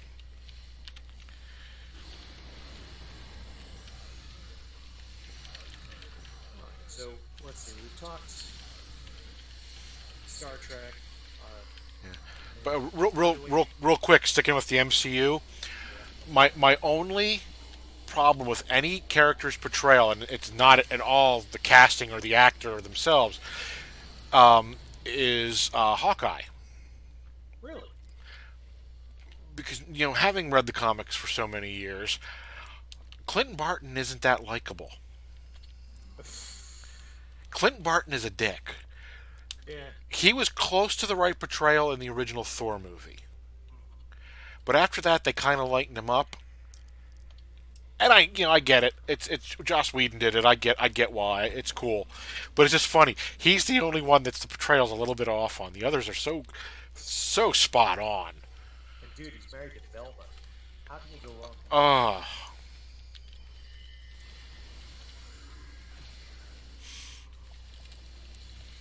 um, and they changed the characters here and there to make them modern make sense and for the right splits. I mean, they weren't going to actually make Black Widow as old, older than Cap actually,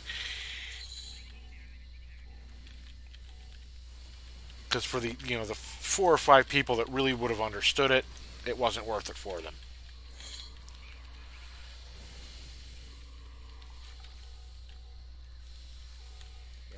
And the relationship that the two of them have in Winter Soldier, I actually really enjoyed, especially the car ride coming Yeah, to the military base in New Jersey. That was brilliant done. and I'm one of the people. I have a serious dream of seeing um what's his name? Oh crap! Well, I'm blanking out. That's because it's 2011. Wow. I'm shit, Hugh Jackman. I really would. I'm holding out all sorts of hope to see Hugh Jackman one more fucking time, aside Chris Evans. That would be neat. I mean, when they had Cap and Wolverine together in Ultimate Spider-Man, I loved that. It's such a case of opposites, but they're both professional soldiers as well.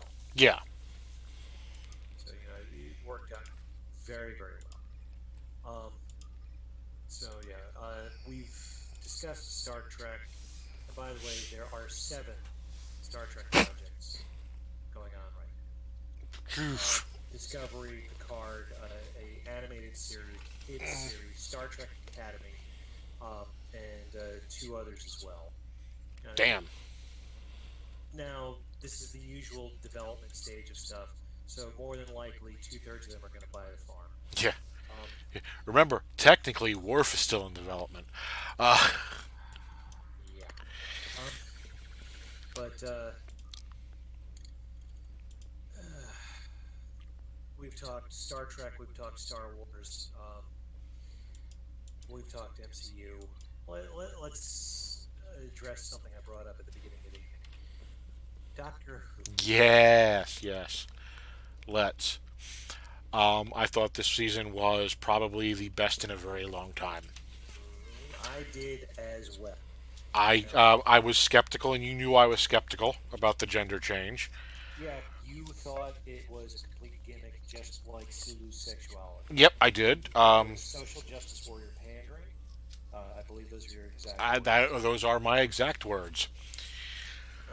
And you felt that it was just basically one more check mark. And I was cracking jokes that it's a top spot between Haley Atwell and Idris Elba, who's going to be the Doctor next. Whichever one's chosen now, the next one will be chosen afterwards. And I still hold out that I still would have most liked to see definitely Idris, actually be but pretty good. yeah, Um, I want to see it. which I want to see Idris Elba as James Bond, to be honest. I want to see the guy that plays Loki in James Z be part. Oh This looks like the God, Kang the King Kong. yeah, he'd be excellent. I can do. I think I can do one more here. Yeah, me too. But I think I loved Peter Capaldi. Oh, Absolutely adored his doctor. it's pronounced Capaldi. But I think the end of his run definitely suffered from showrunner fatigue. I don't think the writing was there for him. The very last episode, Christmas episode, I thought was probably one of the most emotionally moving he did. Great episode. Not uniformly, but certainly in its moments. And his final monologue was most definitely one of the most genuine, one of the most Yeah, compelling. Um, yeah. and you know, His final monologue and Matt Smith's final monologue really were fantastic pieces of writing. it's a contest between the two of them to see which would drive me to more powerful theaters quicker. And I know Matt Smith's wasn't entirely scripted. Yeah. I know a lot of that was just him. hmm Um, I've actually said a couple of times that if my demise is to the point that I can plan my epitaph, I am seriously tempted to, have put on my tombstone. I'll remember every moment that I was me, yeah. which is a variation on Yep. what he said. Um,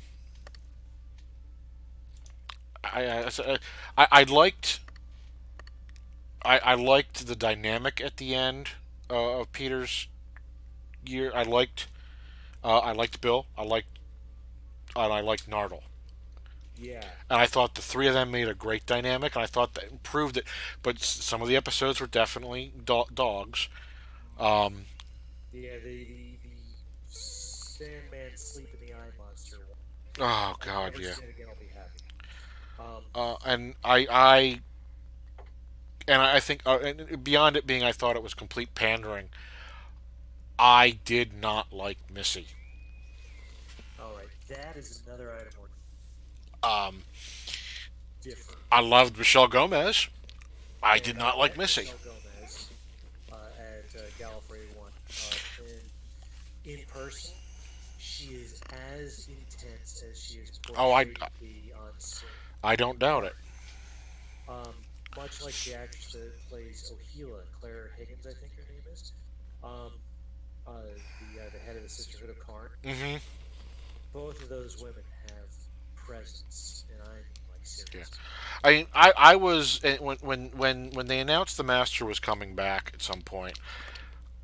I know Charles Dance from Game of Thrones was one of the big names that was supposed to get it. I really wanted him. He would have made an excellent Master. Mm. Um, but I didn't like Missy. I just didn't like the manicness of her. I thought it kind of, I didn't like it. And I was a little afraid that that was going to be the case with the Doctor. But Chibnall's writing was excellent. Yeah. Now, And Missy's manicness was because the Master was trying something new and different. Part of the manic of the portrayal was basically the character trying a completely different angle. Yeah. Let's look at the history of the master. Roger Delgado's master was suave, in control, and one of the things about him, if you notice, Delgado's master never was without a pair of gloves. He always had a pair of gloves on. Mm-hmm. And the reason for that is that it was a physical manifestation of an aspect of the character. He never got his hands dirty. Everything was done by way of manipulation and movement. He didn't have to take the gloves off and get involved. Everything was done basically by him Oh shit, we're gonna doing what slaughter these what guys.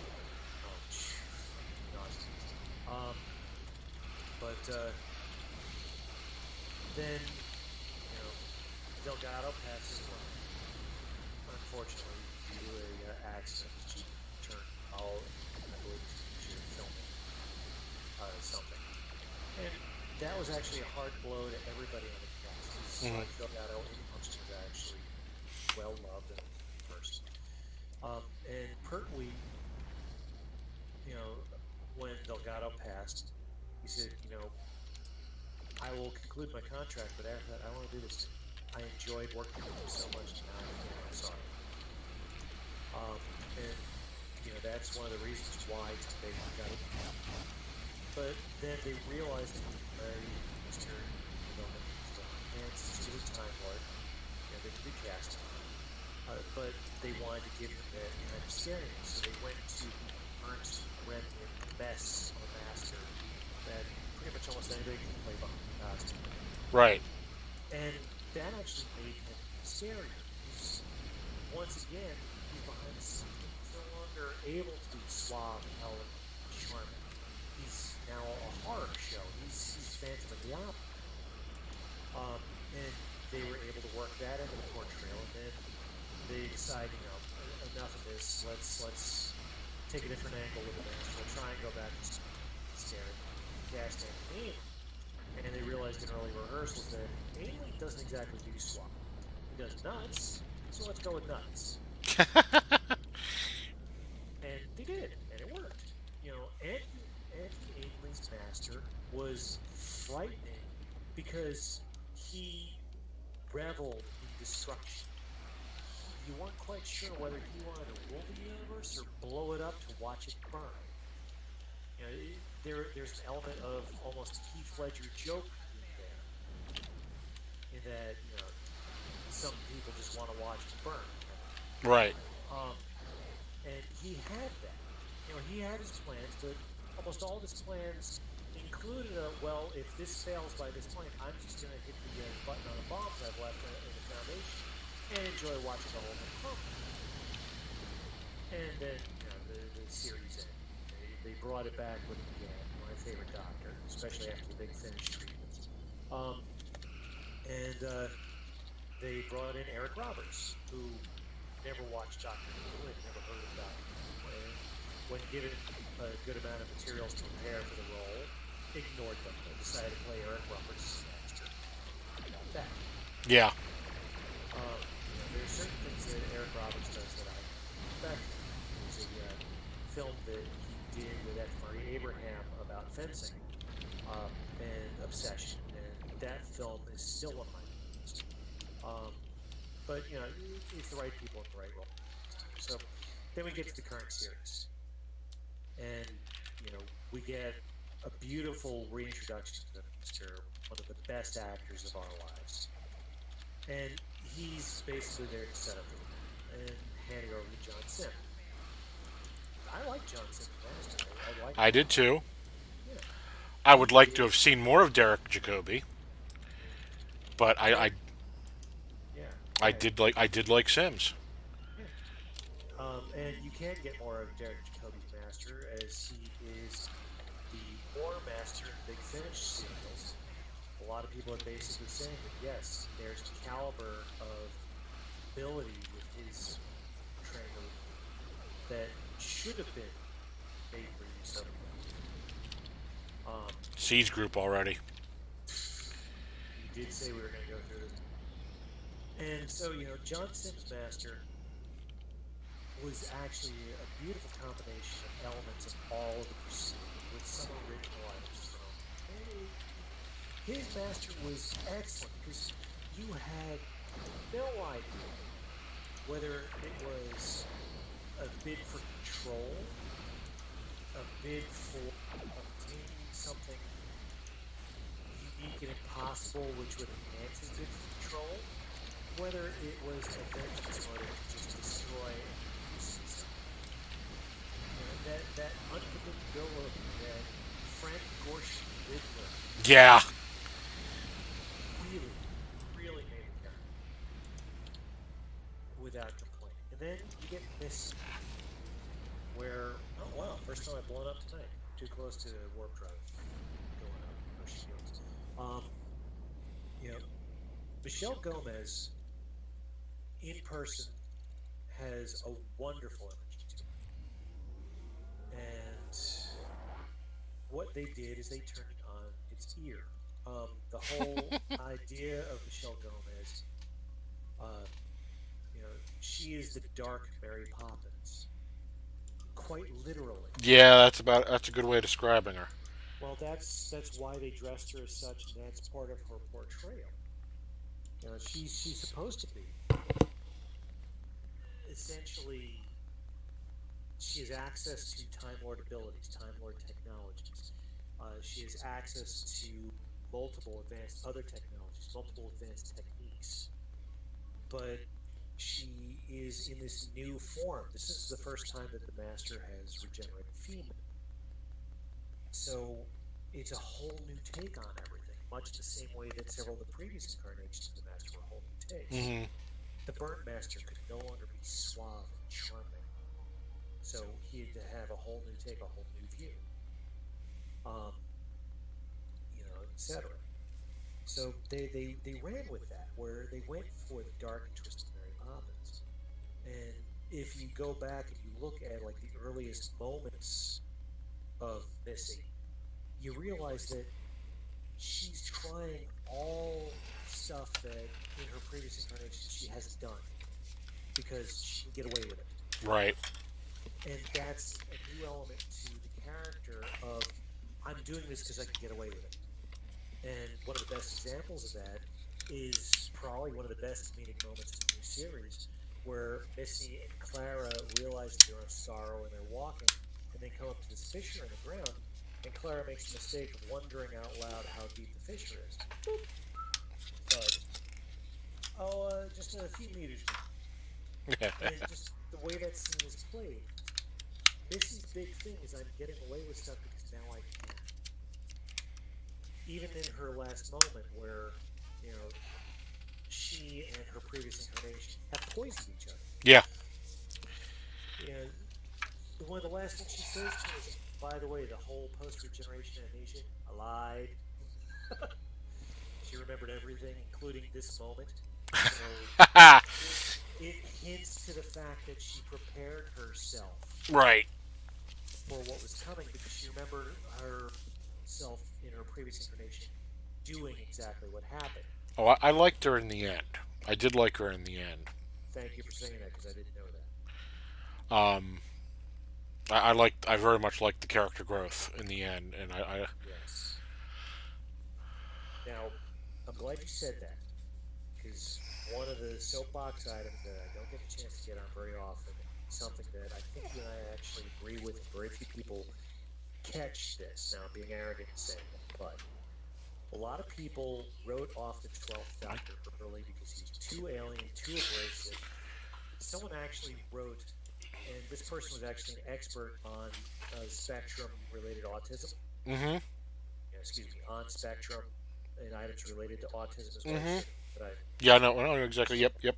well, the listeners may not. But Right. um, what they decided to do with 12, since he was the beginning of an entire new set of regenerations, a whole new life cycle, what they decided to do is they went back to the beginning. They looked at Bill Hartnell's performance as the Doctor, not in the first episode aired, but in the pilot episode, Right.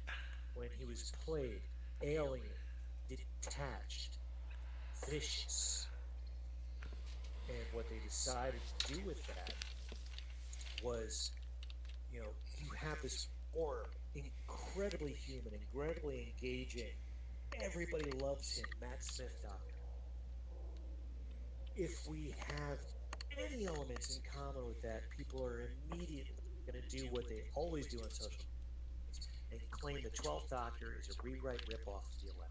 Yep. So we've got to find some way to make that separation point absolutely.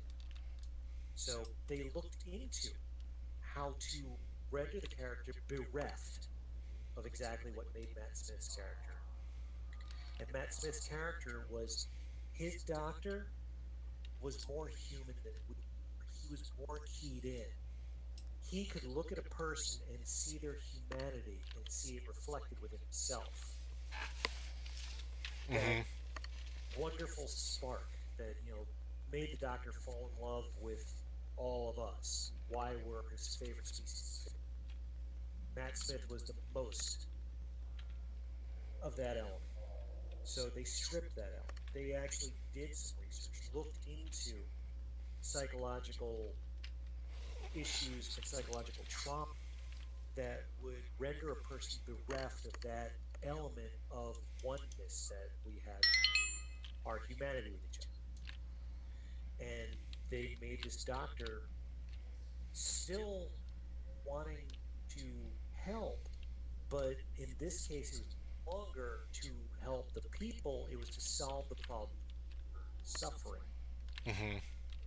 So they went to a hard basic, an alien state with the 12th Doctor, with the entire intent of over the next 3 to 5 years, evolving him back to a empathic state, which they did. Yeah. By the final season with Bill, the scene where he fakes his own regeneration while they're living in the parallel reality created by The the monk. Yeah, the monks. telepathic, yeah, the mummy folk, the telepathic monks. Um, that moment, for a second there, you could pull Peter Capaldi out and put Matt Smith in, and you'd swear that that moment, as portrayed, was one of his episodes, Hmm. where he finally shows off to Bill that fooled you just like everybody else. They're all on my side. Um, so Yeah, you're right. so it's a character evolution. Most people, because they tuned out and complained without thinking or without staying long enough to get all the clues to build the puzzle, missed something wonderful. Yep. Yeah, now they get Oh, I got. something new. I It's what I heard. What I heard a lot of was the, oh, he's too old. He's too old, and I laughed at that a lot. And why would he choose to be so old? And I'd written, or not written, I read a really great opinion on that. Was that after the war he couldn't handle being an adult, so he kept getting younger. yeah, And then, based on knowing that he did the right thing in the end for the Time Lords, and he helped them, and he protected them, and he protected all those people. He gave himself permission to be an adult again. hmm yeah. That's reflected in some of the War Doctor's dialogue. Hmm. Yes. Timey wimey. Uh, yeah. But you really began to see that change over in 12, um, in the girl who lived, or the girl who died. The girl who Girl who lived. died, woman who The lived. woman who, yeah, you really saw it in that episode when, and I was dreading how they were going to do this, but I think they did a good job with it when he flashed to his face when it was the Roman guy whose name escapes me, from Volcano, from Fires of Pompeii, and he came out of that saying, "I know it. I'm the doctor. I save people. This is why I chose his face, to remind myself that." That's when you began to see that evolution. Well, that's when that evolution is completed. So actually have the information. Yeah. Yeah, that's when he regains his empathy right in that moment. So Mm. yeah, I've had a lot of people that wrote off the 12th Doctor early on. Yep. My kid did. Yeah, where they'll come back to it and say, just for the sake of completeness, I was going to roll back and watch this again and everything, just so that way miss the references and the new stuff. And you know, they all started to fall in love with Capaldi's Doctor once they realized that what they missed was watching that evolution happen. It was great. And with the new show, yeah, it's one season. One season really damn near impossible to proper judgment. But so Yes. far, really, really damn good. I love her portrayal. I just I don't know it's you see mix a couple of other doctors in her. You see it's definitely almost like an ADHD doctor when you go with the autism spectrum earlier. Um, and I absolutely adore the companions. Yeah, Um, the episode where Yaz gets to Meet her meet her grandmother. grandmother as someone her age or younger. Yeah, It's brilliant.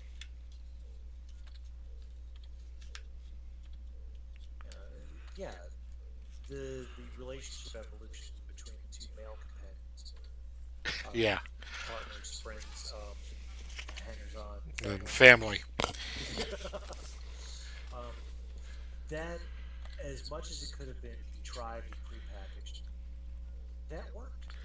Well, It really was an organic evolution. It was genuine. Chip Chibnall got that the older person perspective very well, and Davies had it with Wilford. Yeah. Oh, Wilf is one of my favorites. Just these older guys looking back and seeing the magic, and you watch 30 years drop off their faces. And just a little secret for your younger listeners, also happen to be Who fans. Um, Wilf isn't the first character that actor played in Doctor Who. Nope, no, he's not. He He was in almost one of the 1960s movies. he was As almost the doctor at one point. really, He was in running. Um, he was in running for the doctor. When Pertwee got it, and they turned to him. He'd been in the movie. He was kind of a little typecasted. He was almost an action star.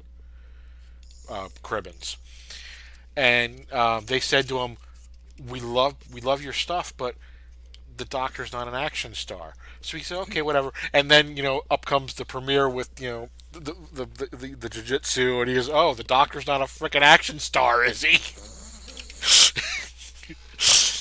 yep. But yeah, he was almost the doctor.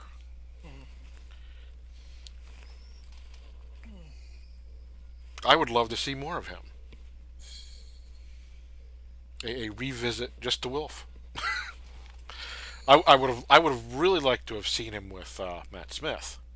Yeah, yeah. And of course, There are a lot of we definitely want to see.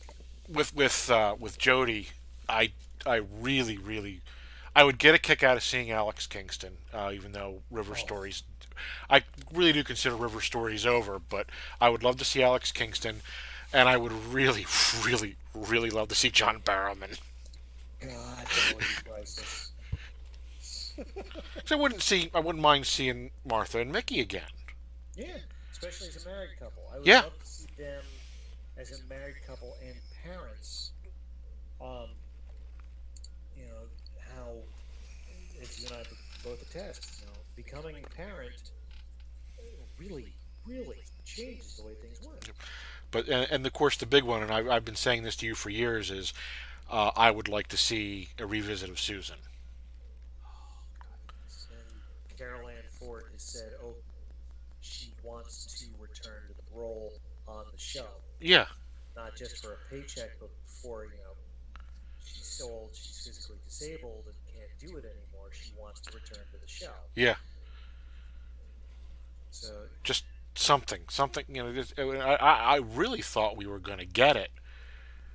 Um, I thought we were going to get it back with Matt Smith and Clara.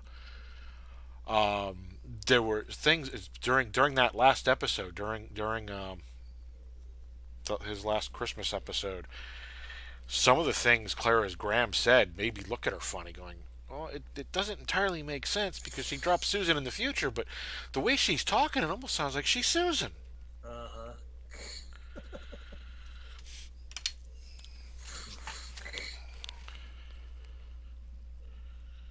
Yeah. So let's see. Trying to think if there's any other discussion to have. Well, It's also 10 after 11. yes, at 10 after 11, I don't think there is. So we are a pair of old farts, and both of us do work. Yes, I do have to hand out all those first pay documents tomorrow for the new year. Thank God I got this far. I can actually breathe again. I have 4 conference calls tomorrow, 2 of which Oh, I'm hosting. One of which I actually have to prepare multiple documents for, and because of post-holiday whatever, yeah. And I've been very unmotivated to get stuff done. I also seriously need a shower. Uh, I just it was an active day at work and a very dusty day. They're redoing part of our building. Well, actually, they're redoing the entire building. But the entire back part of our hallway that leads to our office was just a dust cloud, and I am coat. I know I've got drywall dust on me, which is like the main reason I'm not running a camera tonight ah, because it would look like I've got the door lock hairspray gun. I no, gotta look no. 40 years older. Sadly, it's only 22 years older now, not 40 years older, to reach Dorlock's age in game. But Mm, wow, imagine when we thought this was old. Considering the fact that I'm pushing 50 and I actually still run with a dog and I'm not even in exercise yeah, I'm about to turn 45. mode. All right, well, this was a lot of fun, Yeah, man. both game and talking like this, and I hope people who watch. There were a couple of viewers tonight, so I hope they thought it was fun too. Yep. So definitely would love to do that again.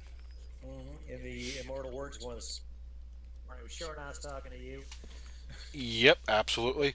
I'm gonna jump out of game here and stop the recording in just a moment. But we'll obviously talk on phones or talk by text and stuff. But Yeah, uh, like we've been doing for the last 20 meters. yep, I will have a good night, man.